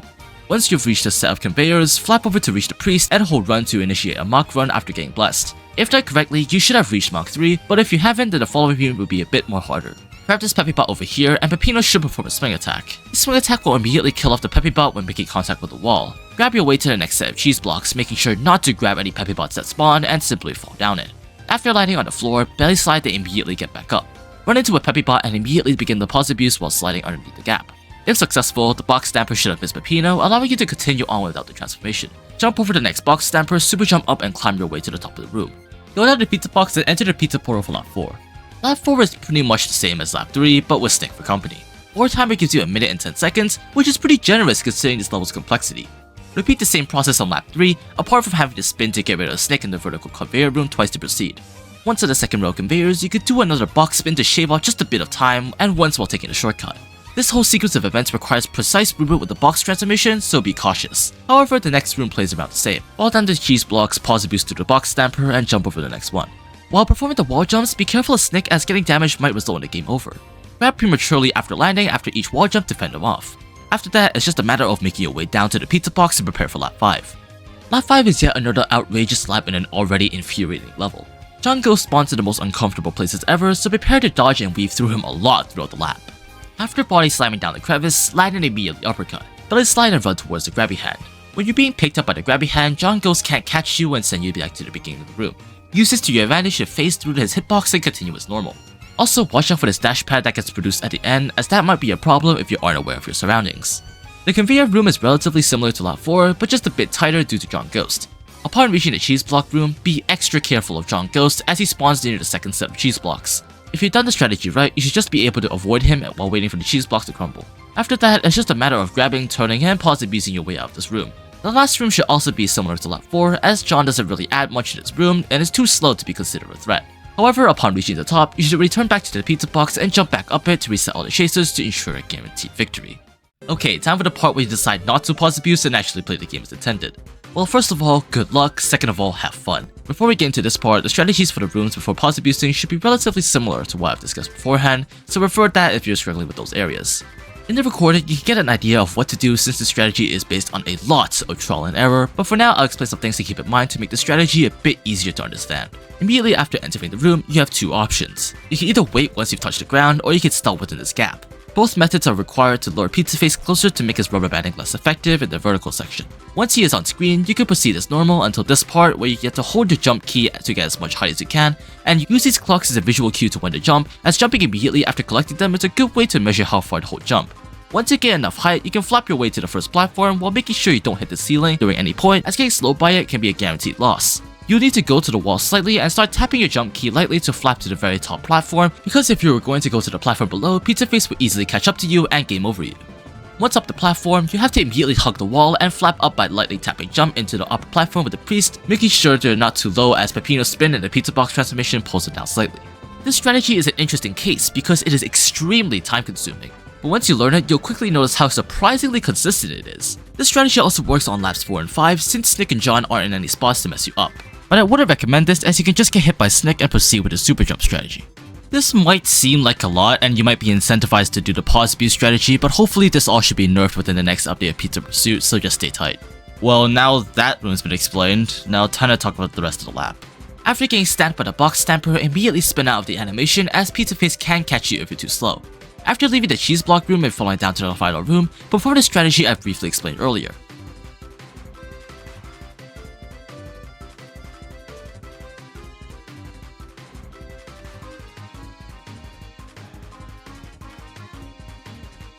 If you somehow manage to do it consistently, then you should be able to enter the pizza portal for lap 4. Lap 4 is more or less the same as lap 3, so let's just skip over to the final room. Instead of waiting here like lap 3, flap up to the rightmost corner and get hit by Snick. After that, make your way up to the set of platforms. Super jump up, and here's where things get pretty precise. Cancel the super jump into a shoulder bash to the right and make your way up to 2 platforms, and when you're about to wall jump off this wall to the left, grab to kill off Snick. After climbing up these 2 platforms, it's best you jump before reaching this wall to have a better chance of grabbing Snick. If you somehow manage to survive, make your way down to the pizza portal and enter it for lap 5. Lap 5 is another simple repeat of what happened on lap 4, so I don't have much to commentate on. Even with the inclusion of John Ghost, not much has changed in this lap. Make it through the pizza box section one final time and you'll be able to demolish this dastardly difficult level. So, what do we think about this monstrosity of a level? First up, you don't want to go through the long process of learning the pizza box strategy. Just use pause abuse, you'll thank me later. There really isn't a hardest enemy to deal with here. It's purely because of how poorly the escape was designed. Maybe it'll be Snick or Pizzaface because of the last room, but honestly, I'm very conflicted. The only redeeming quality is that you have a lot of time on the war timer. But regardless, Peppibot Factory will be placed at 5 or Infernal Crisis and is the first one on this list. But whereas if you use pause abuse, it would be placed around the 3-ish range, I'm not really sure actually.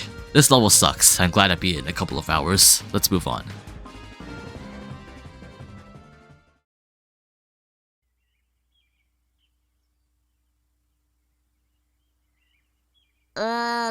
I never thought I'd say this, but shouldn't we be learning something? Say the line, Bart!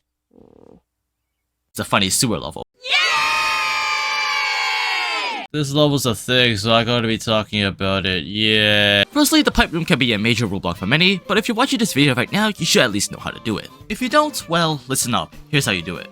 First of all, after you enter this room, twirl down here, then grab, then twirl down here again, then run up the slope, hug the walls 3 times, then press down to initiate a body slam, run up the wall, enter the 2 pipes, run up this wall again, kill the cheese slime, super jump onto this slope and immediately cancel it to run up the slope, and you should be able to gain enough speed to lure Pizzaface and not die while entering this pipe. This strategy is pretty inconsistent compared to some other lapping mods, so try and practice this in normal mode. After exiting the lap 3 portal, you're put into this predicament of a room. Your best way to ascend up towards the door is to grab this nearby wall and wall jump towards it. The timing isn't very precise, but do keep an eye out as it's pretty easy to mess up. In the following pipe room, no matter what you do, you probably won't die to Pizzaface's rubber banding. Just get to the room by taking the pipe, switching on the purple block, then run back, take the other pipe, and jump over the water. You get the idea. It's in a base game, so you should know how to do it. However, the room with the Mr. Pitches isn't as free as you might expect. A lot of stuff can go wrong, and if you position Peppino incorrectly, it'll probably result in your demise.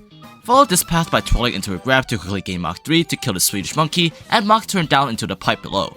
There's no need to wait for Pizza Face here, as his rubber banding will allow him to stay close to where you are. Jump over the trash pan and wall jump your way out of the room. The next room is slightly different. Instead of taking these trash pans that would normally allow you to progress, due to Pizza Face's rubber banding, this method is out of the question. When you get near the first trash pan, I recommend you to slow down so you don't accidentally overshoot it. Super jump near the trash pan, and when your super jump reaches higher than the electrical outlets, cancel it and transition it into a dive bomb holding right to gain some extra distance. This step is pretty much mandatory, so practice this beforehand. Super jump up to the door, or if you miss it you can take this route, doesn't matter, and perform the strategy to get through the room. Once through, you can run back to the pizza portal to enter lap 4. Right off the bat, Snick spawned to the most annoying, emphasis on annoying by the way, spot ever. Can you guess what it is? That's right, he spawns right in front of the door. After wall jumping, make sure to grab Snick and try not to overshoot it. In this room, make sure to turn before you climb up the section here. Snick spawns where you would normally wall jump, so be careful. After exiting the pipe, climb up the walls and make sure to get Mach 3 by jumping off the wall slightly earlier so you can build up some speed to kill Snick and grab up this wall after wall jumping as he will respawn back. Super jump over the outlets and into the door. The pipe room is slightly different as Snick will spawn directly in front of you once you enter the room. Make sure to grab him and then transitioning that into a twirl before proceeding with the room. The rest of the room should be similar to lap 3, you know what to do at this point. Lap 5 is a bit of an odd case. John Ghost can easily use the many long rooms in the sewers to teleport in front of you, so be sure to watch this indicator with caution. The first half of the level is pretty similar to lap 4, not until you get to the first long corridor of the level. After entering it, slow down with the belly slide to kill off Snick, super jump and cancel it to kill Snick again and to lure John Ghost. You should be able to jump underneath him and slip on the banana. Belly slide down to the second set of slopes and super jump over the trash pans. The rest of the level should be pretty easy as long as you don't slip up in the pipe room or near the end of the level. I really want to use this time to rant about the funny sewer level, despite its difficulty not being too significant to talk about. First of all, the pipe room can be really inconsistent in both normal mode and lunatic mode, because first of all, what the heck are you even doing? I get the whole gimmick, but like, I just don't understand it, man. It's just so confusing. The whole point is just to lure Pizza Face over to one side of the room and to the other, but couldn't you just had frozen him instead, or like, nerfed the pipe? I don't know, it's just really inconsistent in my opinion. Regardless, the level has to be being like that despite my complaints. Overall, the sewers aren't too difficult to deal with. Snake can get a bit annoying in the first few rooms, but later on he's not much of a threat due to the latter half of the escape having such big rooms. Pizza Face can get annoying at times, but as long as you don't slip up, you should be okay. John Ghost requires some micromanagement by watching out for his indicator bar, but as long as you keep an eye out, he shouldn't be much of a threat, especially in the pipe room. The wartime is also really lenient and allows for some slip up and error before blowing up, so that's always nice to see. The sewer level will be placed in 2, or Mod Stroll, because it's not entirely free to beat as some things can and will go wrong. It will be placed ahead of the tutorial and behind the big city.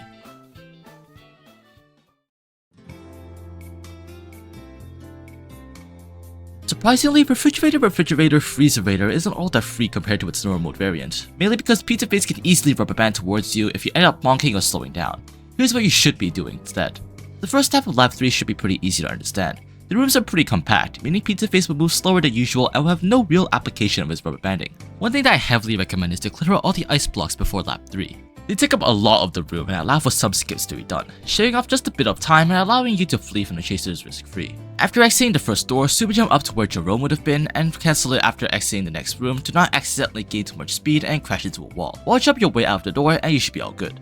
In the room with the ramps, I recommend grabbing before heading up the ramp as it allows Peppino to slide off the ramp and allow for some extra movement. Mach turn down this section here and continue as normal. Try not to hit any walls on your way back to the exit as one slip out can be catastrophic.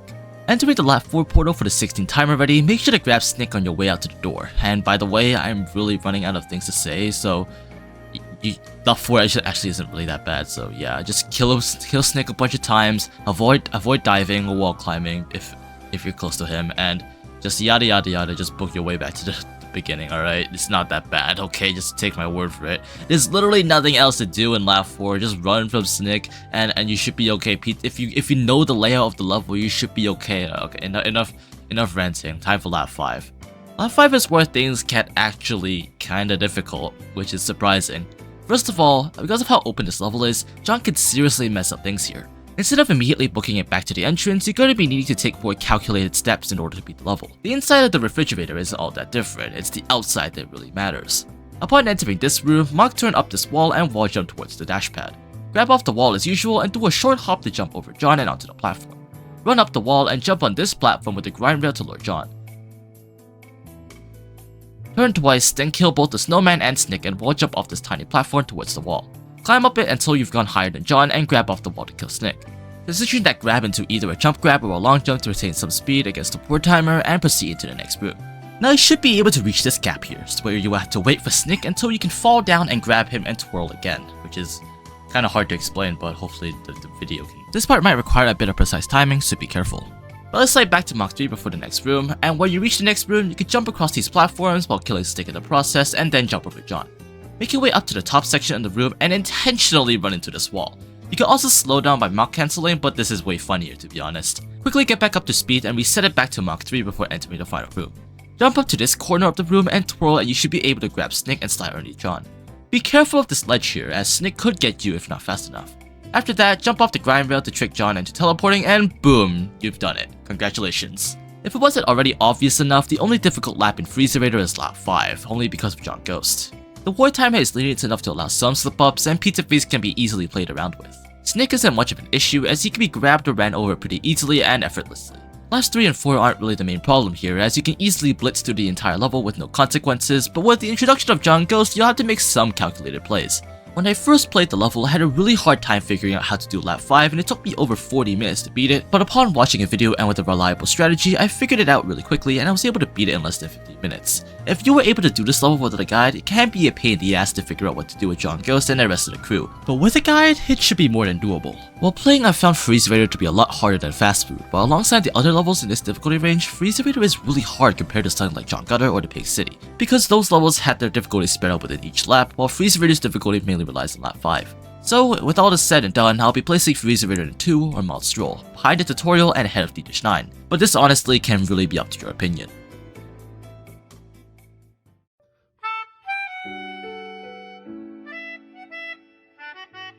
Okay, finally we're on to floor 5. Anyways, Pizzascare is another pretty simple level. Ever since Peppibot Factory, we've had a constant streak of pretty simple levels. Hopefully it stays that way. If you know the overall layout of Pizzascare, then this should be no big deal. Starting with lap 3, once you've exited this door, belly slide through the gap and transition into a dive bomb once you begin diving. Quickly perform another belly slide to get back up to speed and run over these 2 floating platforms.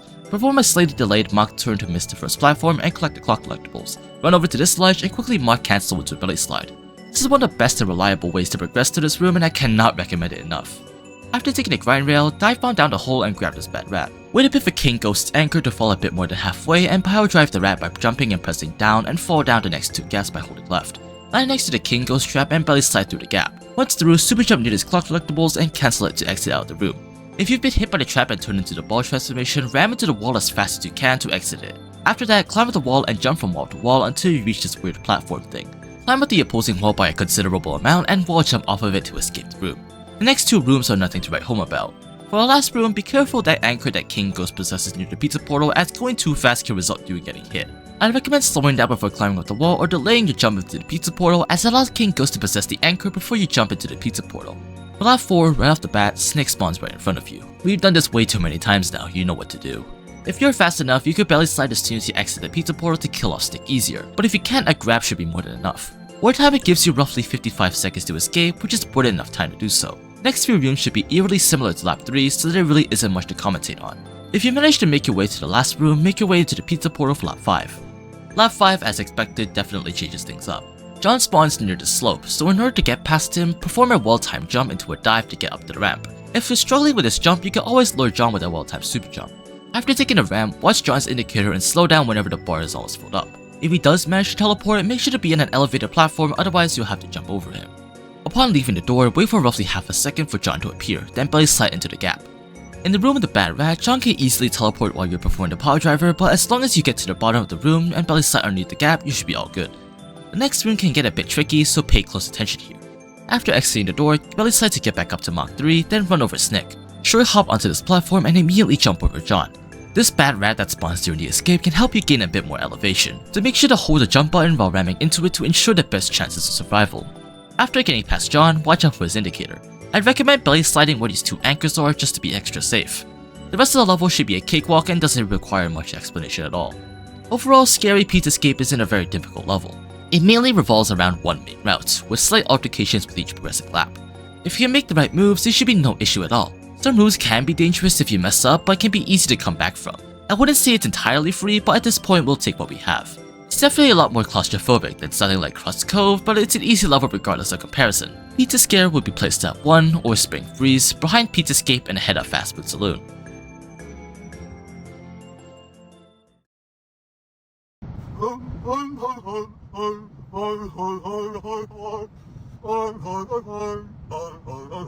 You guys ever think that MadPat's game theory on Don't Make a Sound was right? Because I completely disagree with it. It's such a shame that opportunity was wasted. Okay, but that aside, Don't Make a Sound should be a pretty easy level if you know what you're doing. While lapping, you'll have to use the shotgun, which severely limits your movement options. That isn't very good. You can't grab, belly slide, jump grab, or do anything that involves a grab button. Most of the time, your speed will be built by a simple standstill run, unless you can shotgun slam into a slope to gain Mach 3. Before getting in too deep with the lapping, try and remove all the electrical outlets in these two rooms to make your life so much easier. Another thing to keep in mind is that the shotgun slam actually boosts you up a bit.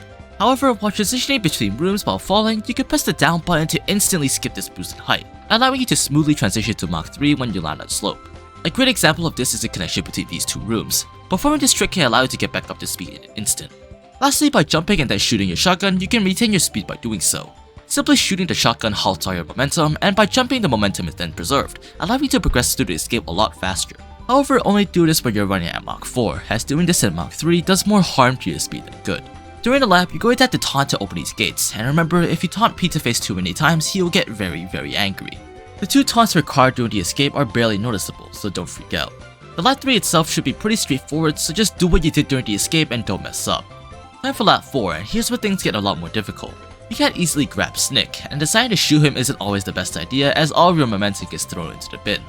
War timer gives you exactly 55 seconds, which is plenty of time and allows some room for a few mess ups. After falling down this room, don't roll through the gap as Snick will hurt you. Instead, you should just take the top path, it's way easier and it'll help during lap 5. It doesn't matter if you simply fall down this pit here or use a shotgun slam, just stick to the right side of the wall and you should be fine. The reason for this is that Snick spawns pretty close to where you'll be building up speed, and because of this limited space, you won't be able to reach Mach 3 in time. You could shoot Snick, but he'll end up in a pretty awkward spot, resulting in your demise. Instead, run out to the edge of the platform and dive.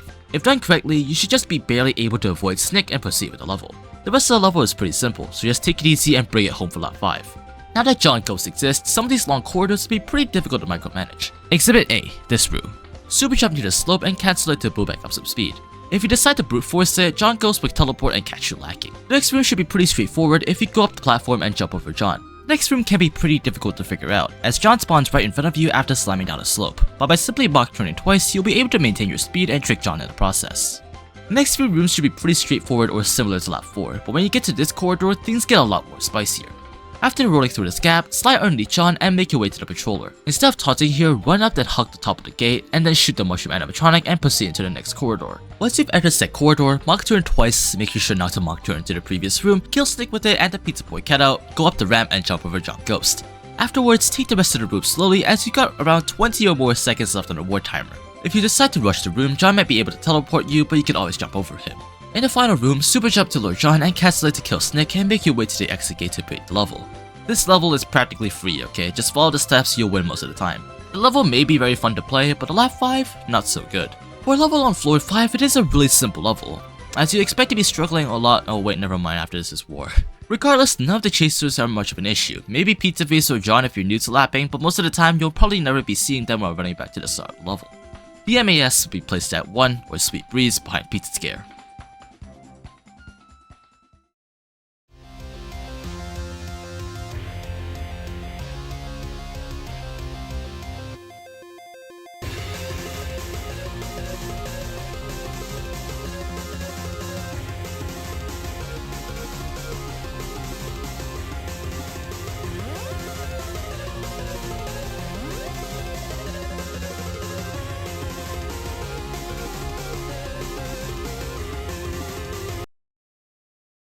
For the next 4 levels, I'd personally like to call them the Big 4. The first of the big four is War, and if you play this level on normal mode, you should know how difficult it is. Lunatic Mode cranks up the difficulty to the extreme, as Pizza Face can rapidly catch up to you in a matter of seconds. Snick can be extremely annoying due to his increased speed, and in some cases force you to grab in some awkward spots, and Jonkos requires a load of micromanagement and strategy to deal with. We start our treacherous hike as soon as we pick up the shotgun on the first lap. Clear out every, and I mean every, target block there is. Maybe except for these two here, as you can just fly over them with a rocket to save some time. Some enemies here might also get in the way during lapping, especially the enemies within the facility, so make sure to kill them before summoning Pizza Face. The Peppino clones that add to your combo do not respawn, and vice versa.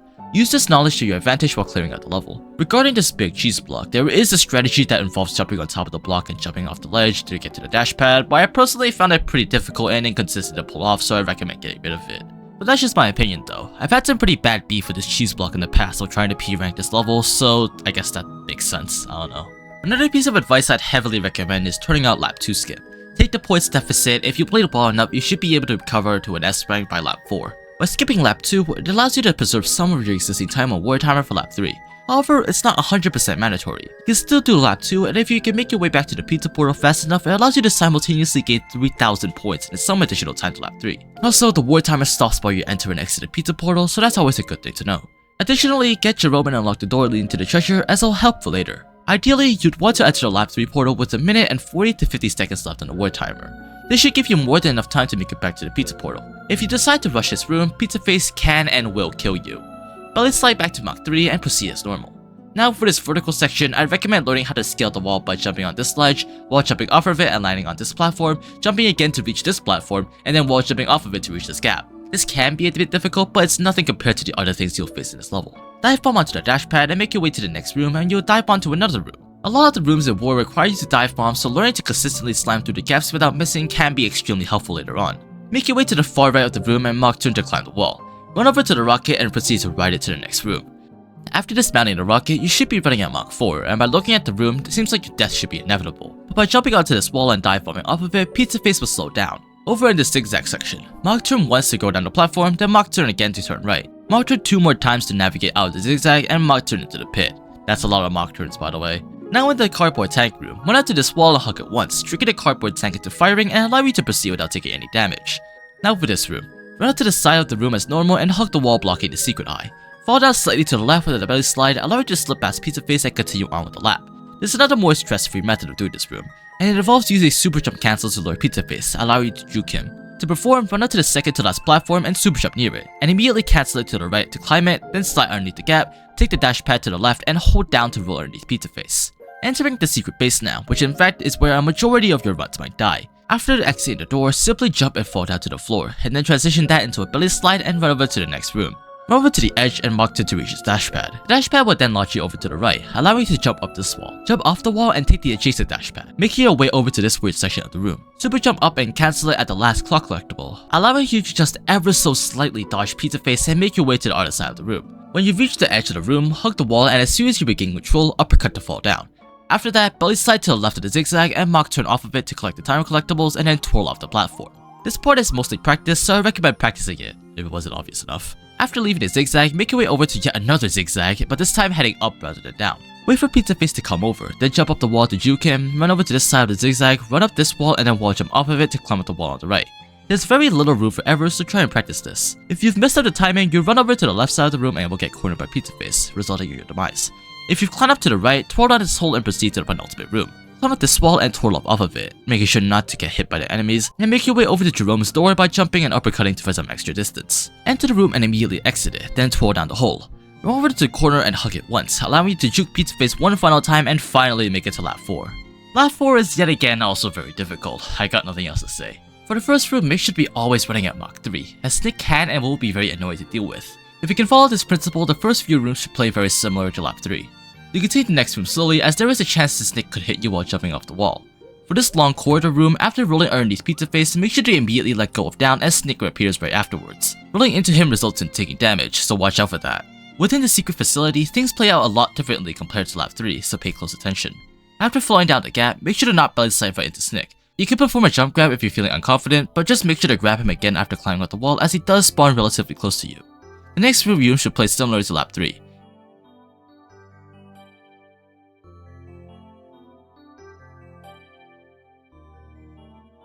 After jumping up this wall, be sure to grab to kill Snick. After exiting the treasure door, hold grab for roughly half a second more before twirling, as holding it for too long will miss the hole and run into Snick, and if you fail to hold it for the requisite time, you'll yet again run into Snick and get hit into Pizza Face. Hug the wall here, and instead of belly sliding to get to Mach 3, grab Snick and then transition that into a long jump. This room requires a bit of time to get down, but as long as you can nail the timing for the twirl, it should be a straight shot to the finish line, or the lap 5 portal, if you're a masochist. It's time for lap 5, where things take a turn for the worse. After exiting the first room, run over to the first slopey slope and super jump to Lord John. In the first rocket room, jump on top of this platform to avoid John and make your way down to the pit. You can also turn towards this wall, which is a bit safer and doesn't waste that much time. Take the rocket, and once you've reached the platform, dismount it and belly slide to not trigger John's teleportation. Because you've reset your speed, the next room might be a bit more difficult to navigate, especially with John's presence. After jumping off the wall, hold the dive bomb a bit to the left to avoid John and proceed as usual. Within the bunker, dive bomb down to the dash pad and reset your speed with the belly slide. In the long vertical hallway, take the dash pad and immediately jump over John. If you've been doing the wall hug strategy, jump after scaling the slope with a second dash pad to Lord John, then crash into the wall and proceed as normal. If you've been doing the shoulder bash strategy, shoulder bash onto each platform to not trigger John's teleporting and proceed as normal.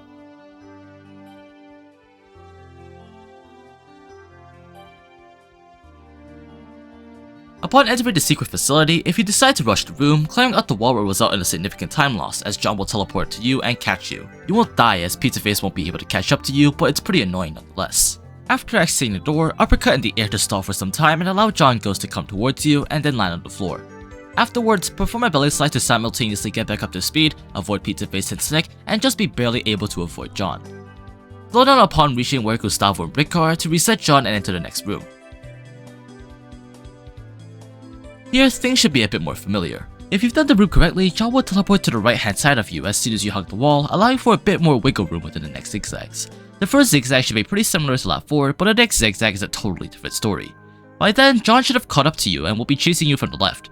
Wait a bit longer for Pizza Face and John to catch up, then climb the wall and jump off of it, holding jump on it as hard as you can. Grab to kill Snick and pray that John doesn't catch you. Making it past John means you've completed quite possibly one of the most difficult rooms in all of Pizza Tower and are able to twirl down the pit to proceed to the next room. Super jump and cancel it to stall some time, killing Snick in the process, then climb up the wall and to avoid John. Twirl to kill Snick again, then run over to Jerome's treasure door. Rinse and repeat what you've done on lap 4, and hey presto, you've just beaten one of the hardest levels in the game. With all that said and done, War is probably one of the hardest levels in the game if it wasn't already obvious enough. With each lap taking around 2 minutes on average, claustrophobic encounters with all the chasers, and extensive game knowledge required, War will be easily placed at 5 or Infernal Crisis above Peppibot Factory. The most difficult enemy to deal with here is definitely John Ghost or Snick, as they can easily ruin most of your runs with relative ease.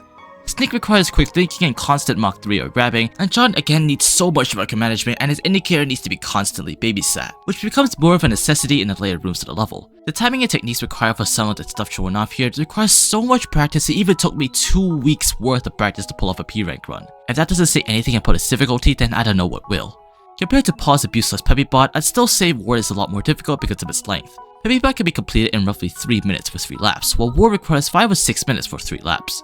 Most of the factory's rooms are straightforward and easy to understand, while War requires some out-of-the-box thinking to beat.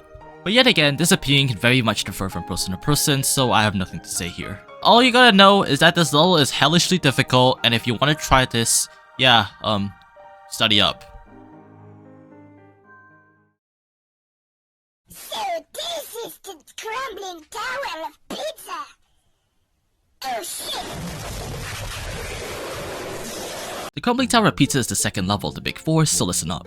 The final non-secret level of the game, and of course it had to be difficult.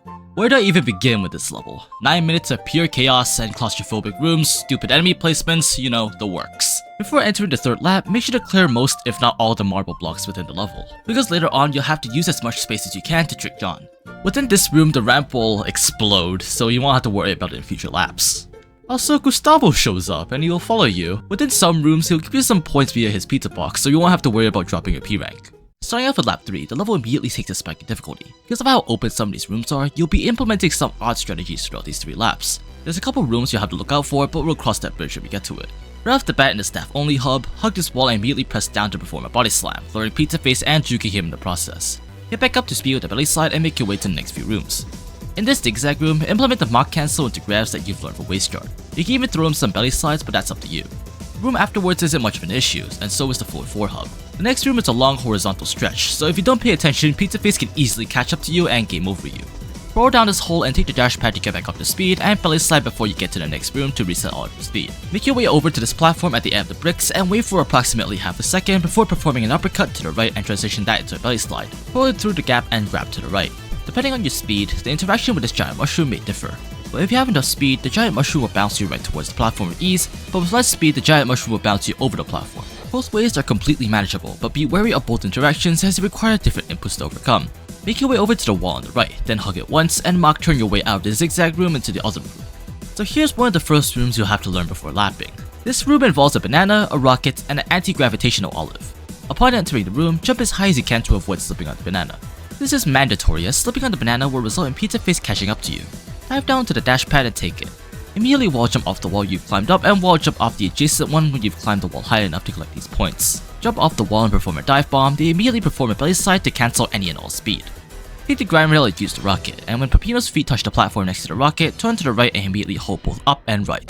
If performed correctly, Peppino should just swerve right past Pizzaface. Jump off the rocket and cancel all speed with the Mach cancel. Wait just a slight bit for Pizzaface, then run over to the wall to jump off of it and juke Pizzaface and continue with the level. The floor 3 hub is another difficult room, involving a couple enemies from the aforementioned floor alongside some water currents that lead to the next room. Before entering, cancel any additional speed with the belly slide and Mach turn near the jump blocks and jump onto the platform with the giant mushrooms. Make your way over to this golf decoration and wait for Pizzaface to approach this gap. Belly slide to get back up to Mach 3, then kill the cannon pizza goblin. It's very important you do so because you're going to be hugging a wall, and if the goblin shoots a cannonball at you, it's most likely going to hit you while you're falling. With that in mind, hug the wall and get back up to speed with a long jump and grab once you've landed on this platform to grab the pineapple. Swing the pineapple over to a ditch and power drive it into the water. This difficult but badass move to pull off requires practice prior to lapping. You can also do a dive bomb, but that's pretty lame. The room with the lava isn't much of an issue. In fact, the lava is hardened, allowing you to run over it without any difficulty. Belly slide before entering the golf room and hug this wall twice to lure Pizzaface. Pull after reaching the end of the course, then grab to the right to climb up the wall and get hit by the cow. You'll have to do this in a pretty quick motion as Pizzaface is right on your tail. The following room is also one of the hardest in the level, so practice, practice, practice. The room involves the pirate goblin and a couple of landmines, which should be removed prior to lap 3. Upon landing, get back up to speed and make your way over where the pirate goblin will fire a cannonball at and wait for Pizzaface to reach this platform. You don't have to be standing directly on the spot where the cannonball will land for obvious reasons, but you just have to be somewhere near this platform. Once Pizzaface gets near, climb up the platform and jump over him. The next few rooms should be pretty straightforward, up until you get to this room with an enormous fall. Since Pizzaface can rubber band towards you in this room, it's best to slow down by jumping over the adjacent wall before slamming down. Afterwards is a nice run back to the entrance of the tower for lap 4. You know the deal by now, 3 minutes and 10 seconds on war timer and a bloodthirsty porcupine seeking revenge, probably.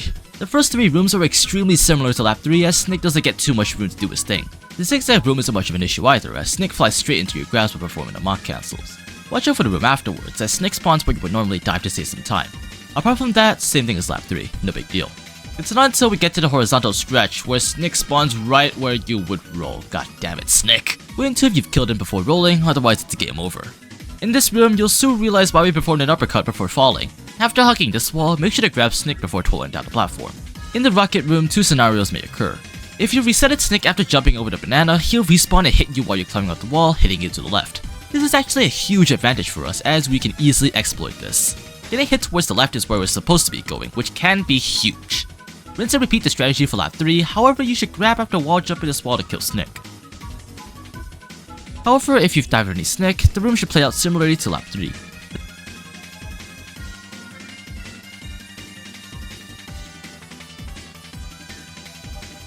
Vacation Resort room should use the same strategy as lap 3. You can grab off the walls if you're feeling insecure about Snick, but in the end it doesn't really matter. Kill the cannon goblin and make sure to grab Snick before landing on the platform. After getting flung by the currents, you'll have a few frames of invincibility after exiting the animation, so use this to your advantage against Snick. Jump in the air and then grab him again before climbing up the wall, jumping off of it to the opposite wall, and wall jumping again. Grab Snick for the 3rd time and then transition the grab into a belly slide and continue with the room. The golf room hasn't changed all that much, just be a bit careful of Snick while progressing. The cannon room, however, is a totally different story. After landing, jump grab to kill Snick and make your way back to the normal spot. As soon as Snick appears on screen, super taunt him. Climb up the wall as usual and grab off this wall after Snick respawns. The rest of the level is pretty straightforward as Snick doesn't add that much to the long corridors, so play at your best while war timer ticks down. Return back to the entrance and jump into the pizza portal for lap 5. Okay, here we go. One more lap until we're done with this stupid level. And guess what? It's without a doubt the hardest of the 3. After exiting the staff-only hub, belly slide to reset your speed. Run over to this ledge and belly slide off of it. The zigzag room should be no big deal as you should be running fast enough to avoid John Ghost. Belly slide into the next room and run underneath John and continue as normal. In the horizontal stretch, jump over the second set of grind rails as high as you can, then jump again after reaching this platform. Twirl underneath John, take the dash pad and belly slide to reset your speed. The mushroom room should be pretty similar to lap 4, but I'd advise you to jump before uppercutting to gain just a tiny bit more height to lure both Pizza Face and John. Upon reaching the rocket room, diving underneath Snick is pretty much mandatory as John spawns where the 2 walls are. Climb a bit higher to dive on near John, holding left just to be extra safe.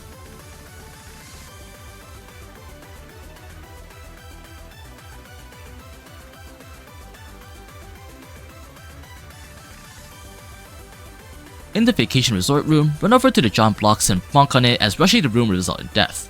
You may want to leave the golf decoration a bit earlier as John exists, so keep an eye on that. After getting launched by the water current, repeat the same strategy you did on lap 4. After sliding through this gap, dive on a bit to the right to reset John's teleport bar. In the golf room, you can play just a bit more risky as war timer is slowly becoming a threat. That's not good, is it? Dive for the hardest part of the level, which is surprisingly in this room. After landing, walk a bit to the right, then jump grab to kill Snick and twirl onto the platform. Jump grab again over John and grab Snick. And here, you should not stop for the cannon at all, and immediately super taunt Snick and get the hell out of this choke point. Stop where these 2 cannonballs will land to reset John's bar and run out of the room. By then, you should have over a minute left on the war timer. We really have to pick up the pace here. Hurl this bad rat over to the wall, intentionally get hit by Snick in the process to lure John over, and it's time to go. But this time once again to reset John's bar and exit the room. The next room normally isn't much of a threat, but unfortunately now it is. Once you've crossed the second set of fence, dive down to dodge John. Take the 3 dash pads, and when you see John's bar reach 3/4 full, jump as high as you can. The war timer is starting to tick down now. This isn't good. Upon entering the next room, taunt once and grab once you're near the platform and transition that grab into a long jump. Immediately dive once you cross the platform and jump once again to trick John. Belly slide to reset your speed, climb the wall, and let's just get the hell out of here. Take the first dash pad and jump over the rest to lure John, and do it for the next set. To be extra safe, jump one more time before exiting the room as John might teleport. Roll underneath John and be sure not to dive right into Snick for the first half of the room. Roll one more time before falling off this platform and jump over this pizza boy cutout. Jump one more time before falling down this platform and jump once more after killing the last cutout of the room. Twirl onto the lobby and run for your life.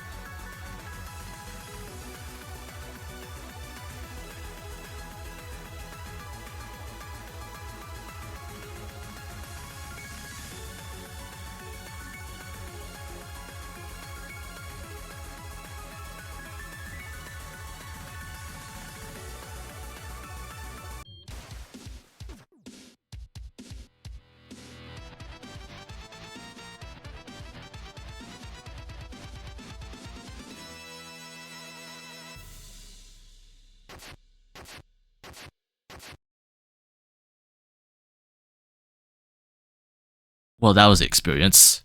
If it wasn't already obvious enough, the crumbling tower of pizza immediately relies on lap 5 and the length per lap for its difficulty. Compared to lap 3 or 4, lap 5 is probably the most difficult of them all as John's teleportation gimmick can really mess you up at times. With this strategy, war timer is also a threat on lap 5, so remember to play well and not mess up. Despite all this, I still found CTOP to be a lot easier than something like Peppibot or War as those levels' laps were equally as hard. For that, I'll be placing the crumbling tower of pizza in 5 or Infernal Crisis behind both War and Peppibot Factory. If not for lap 5, CTOP would have been put in 4 or even 3 because of how surprisingly easy the level is on lap 3 and 4. But if I'm gonna be completely honest, I think Crumbling Tower of Pizza could have been in 4 or even 5, it just really depends on how well you handle John Ghost. Little fun fact, when I was recording the footage for this video, I actually beat both laps 3 and 4 on my first try, and guess what? Lap 5 took me a whopping 1 hour and 10 minutes to beat. Yeah, lap 5's pretty difficult. Well, at least it's over now.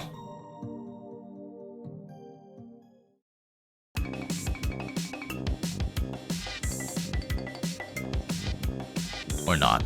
Moving on to the special levels now, we're gonna be starting off with Tricky Treat. This level isn't really included in the big 4, it's just a level that's been thrown into Pizza Tower for Halloween. The main progression of Tricky Treat is that you have to collect 10 pumpkins, 5 on the main path to the exit and 5 in optional rooms. In order to get a P rank, you'll have to collect all the pumpkins and do lap 2. As such, I'll be discussing a strategy that involves collecting all the pumpkins for that sweet P rank. Or S rank if you have hotfix checkpoints and are practicing for a P rank, no shame.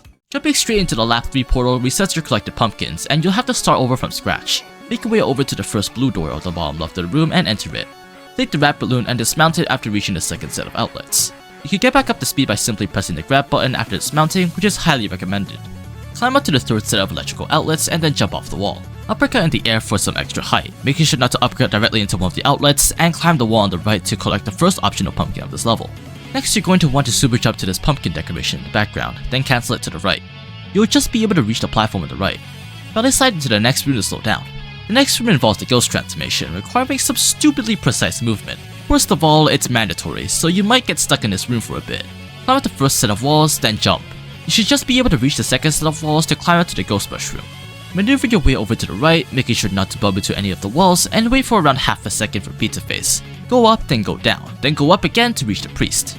This is probably one of the most annoying rooms to manage this level, as you have little to no wiggle room to mess up or hit a wall. If you manage to survive, then good job. Unfortunately, if you want to do lap 5, you have to do this room 2 more times. Ugh.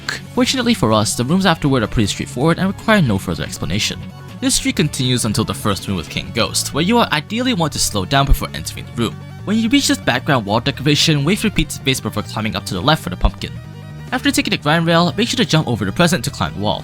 This requires a bit of time to pull off, so make sure to practice it before lapping. It might not seem very significant now, but later on it will. Once you've reached the next room, transition that into a super jump and make your way over to the last optional room by shoulder bashing to the left.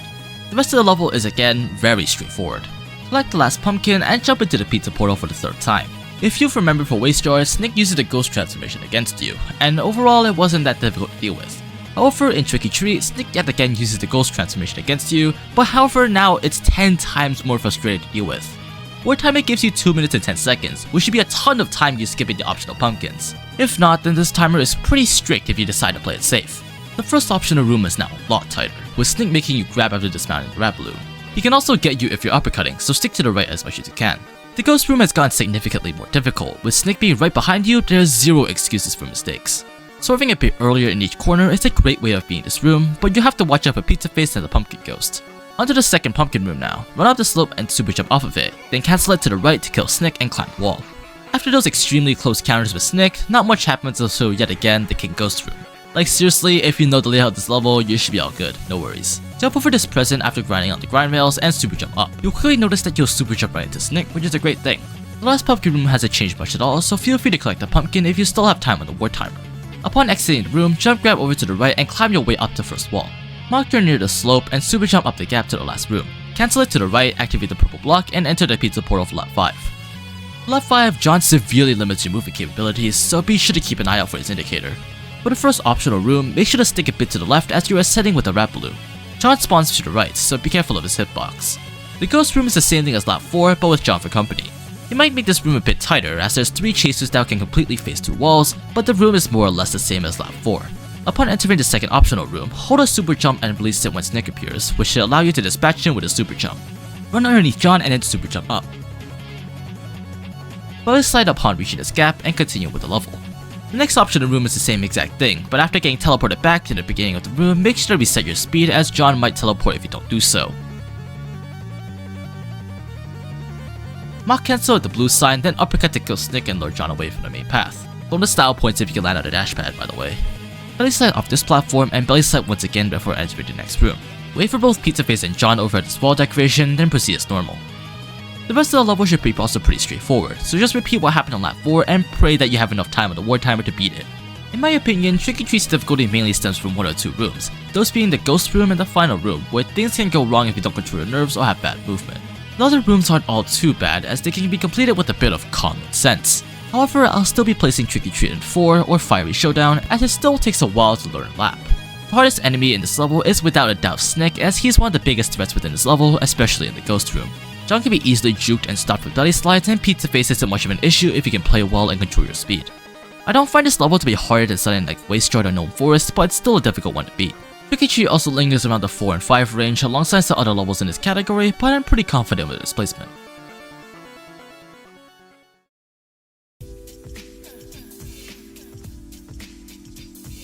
The third level of the Big 4, it's Secrets of the World, a level where I still haven't beaten. How fun. First of all, upon entering the secret eye in the hub, a pizza granny warns you of the dangers of Secrets of the World on Lunatic Mode, especially on lap 5. If you decide to ignore her, you'll be in a world of pain. For some advice on secrets, I really don't have much on her to table, since it's up to your playstyle. But I do have some things to make this easier during lap 5. Starting off with this huge run killer, Bloodsauce's third secret. You've seen it, you've hated it, it's annoying as hell. This secret is usually extremely problematic, lapping or not, but there is a consistent strategy to go through it. Once you're out of the secret eye, do a long jump over to the first pizza cutter and a jump grab over the next. At this point, Snick might be near you, so make sure to not kill him as resetting him will place him where you're supposed to wall run. Instead, walk over to the ladder while avoiding the next pizza cutters to climb the wall, then wall jump to the next platform where you need to stop again for a bit to avoid getting hit by the pizza cutter.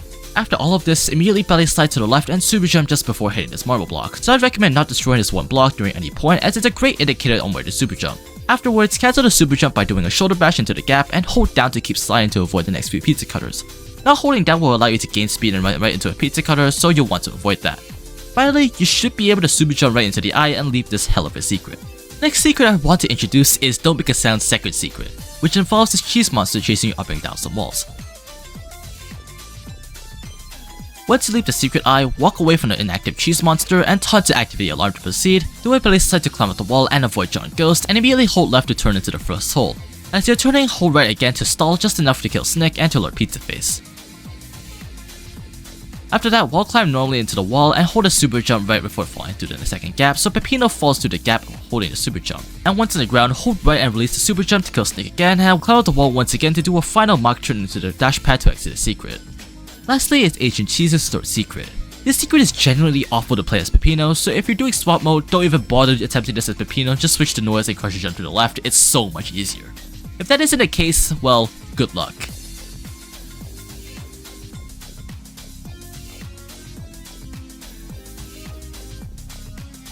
Starting off with the secret, belly slide all the way to the right wall and purposely dive into it to stun Peppino. After that, grab the wall immediately and climb up it to then jump grab onto the next wall to the top to just barely be able to kill Snick and just spam grab and down to slide underneath the next gap. After that, run up to this slope and then Mach cancel to reduce all of your speed, then perform yet another belly slide, get hit into the wall again, then climb up the wall, and then jump grab again to kill Snick, and then you're finally able to leave this stupid level. I mean secret, there's like 56 of them, 57 of them. Now time for some more general advice while playing. First of all, take my word, play swap mode. Having both Peppino and the Noise's moveset can be huge, especially in some secrets like Fun Farm's second secret, Peppibot Factory's third secret, or even Bloodsauce Dungeon's third secret. They'll require you to think out of the box, involving weird strategies such as jumping off bottomless pits to reset all the chasers, or whatever the hell this is in the secret I just mentioned earlier and Don't Make a Sound. You'll be given 8 minutes on a ward timer during lap 4 as Peppino and 7 minutes and 30 seconds as Noise. By playing swap mode, the game will automatically default to Peppino's timer, so you'll be given additional time as the Noise. Snick or Boots possess the Mushroom Ghost on Wasteyard's second secret, so that'll be something to keep an eye out for. You're given a couple taunts to activate the patrollers and Don't Make a Sound secrets to progress, and only after a couple of taunts, Pizza Face will begin to flash red. Another benefit of swap mode is the lack of knockback you'll take upon getting hurt. If you're bad at the level like me, you'll frequently get hurt by Snick or some other random enemies inside some secrets. If you knocked out a character, some secrets like Fun Farm's first secret, Golf's second secret, and Peppibot Factory's first secret can supply you with a generous amount of enemies to revive a character, so use that to your advantage. Final piece of advice I can give is to take breaks. It might seem simple, but if you keep dying in some stupid room, taking a 5-minute or longer break can be pretty beneficial. It might seem kind of anticlimactic coming into this level and these are the only pieces of advice I can give for this behemoth of a level, but that's all to it. Not and Stick's positions are always in the same position, so use that knowledge to your advantage. As they all say, learning is key, and such saying is applied to this level. Secrets of the World will be easily placed at 6, or Soul Melter, and is the first of the 2 levels in this difficulty tier. Can you guess which one's next? Oh boy!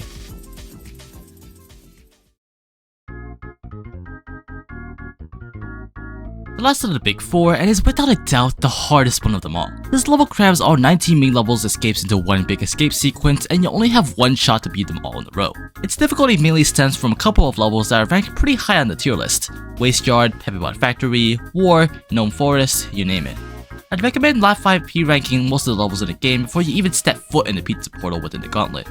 Going into this level blind is like shooting yourself in the foot, so try not to do that. Yet again, swap mode will come in really handy, as reviving characters is an easy thing to do within the 19 levels you'll be escaping from. Additionally, being able to control your nerves is also a huge perk to have within the Pizza Gauntlet. If you can control your real life nerves and play to the best of your ability without making costly mistakes, then you can easily cope with this level. In fact, most of my advice from Secrets of the World can be easily applied to the Pizza Gauntlet. Taking breaks can be fantastic for your mental health, and remember, practice makes perfect. Refer to my Pizza Gauntlet video for a more in-depth experience of the level, however keep in mind that it was completed on normal mode, not Lunatic Mode, which in reality shouldn't make much of a difference as the difficulty mainly stems from the nerve control rather than the levels you'll be playing. The only good thing that comes from playing the Pizza Gauntlet is the war timer, because it's extremely generous. In fact, if you ever die from the war timer in the Pizza Gauntlet, you should immediately press escape, the up arrow, jump, escape, up arrow, jump again, grab, left, then jump. Optionally, you should go to Steam, right-click on Pizza Tower, press Manage, and then press Uninstall. Long Timer also lets you perform some strategies in early levels that couldn't be normally done because of the short timer, but now is possible because of the long timer in the Pizza Gauntlet. A great example of this is Ancient Cheese, since you can use a super jump in the second room to kill Snick and stall Pizza Face safely without having a guaranteed death to time loss. If you play swap mode, it's best to not take any damage in some rooms, such as Fun Farm's Choke Room, as taking knockback doesn't exist while playing. Additionally, the treasure doors will disappear during the lap regardless of what mode you're playing, so for stuff like War, you'll have to use a different strategy. Take my advice with a grain of salt, however, as alongside Secrets of the World, the Pizza Gauntlet is a level I haven't beaten legitimately. YouTube has some fantastic videos on Pizza Gauntlet completions, so I'd advise you to find some to copy the strategies they've used. Right now on screen, there should be a couple of videos I highly recommend watching, so go check those out if you're willing to attempt the hardest level on the hardest difficulty. The Pizza Gauntlet will be placed in 6, or Soul Melter, alongside Secrets of the World.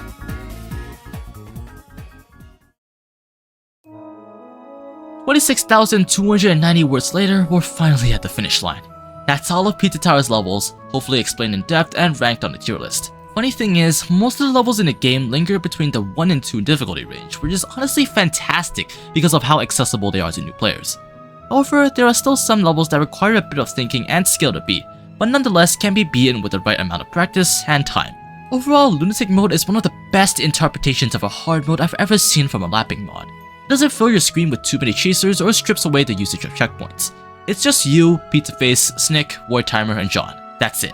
The unique gimmicks are also pretty cool and shifted the gameplay a lot, as in normal mode you would barely see Pizza Face in some rooms, but in Lunatic Mode you'll see him a lot more often. John's teleporting gimmick makes him a huge threat in long corridors and requires micromanagement to handle, and Snick is as annoying as he gets. Even with all of these new abilities, I'm surprised how much all of the levels have in fact been proven to be possible to beat, showing how much the lapping community has increased in skill over the past few months. Another thing I would like to address is the noise. It might be a shame to those who solely play and lap with him, but I still haven't completed all the levels with him. If this video does well, then I'll do a Lunatic Mode series as the noise, so make sure to share this videos with your friends or something, I don't know. Anyways, it's finally time to wrap up this long video. If you enjoyed this video, make sure to like and subscribe and all that good stuff. I've spent the past 2 months making this video, and I hope you've learned a thing or two from it. Anyways, that's it for this video. Also, a special shout out to everyone on screen here for helping me make this video, and you guys are the best, honestly, I could not have done it without you.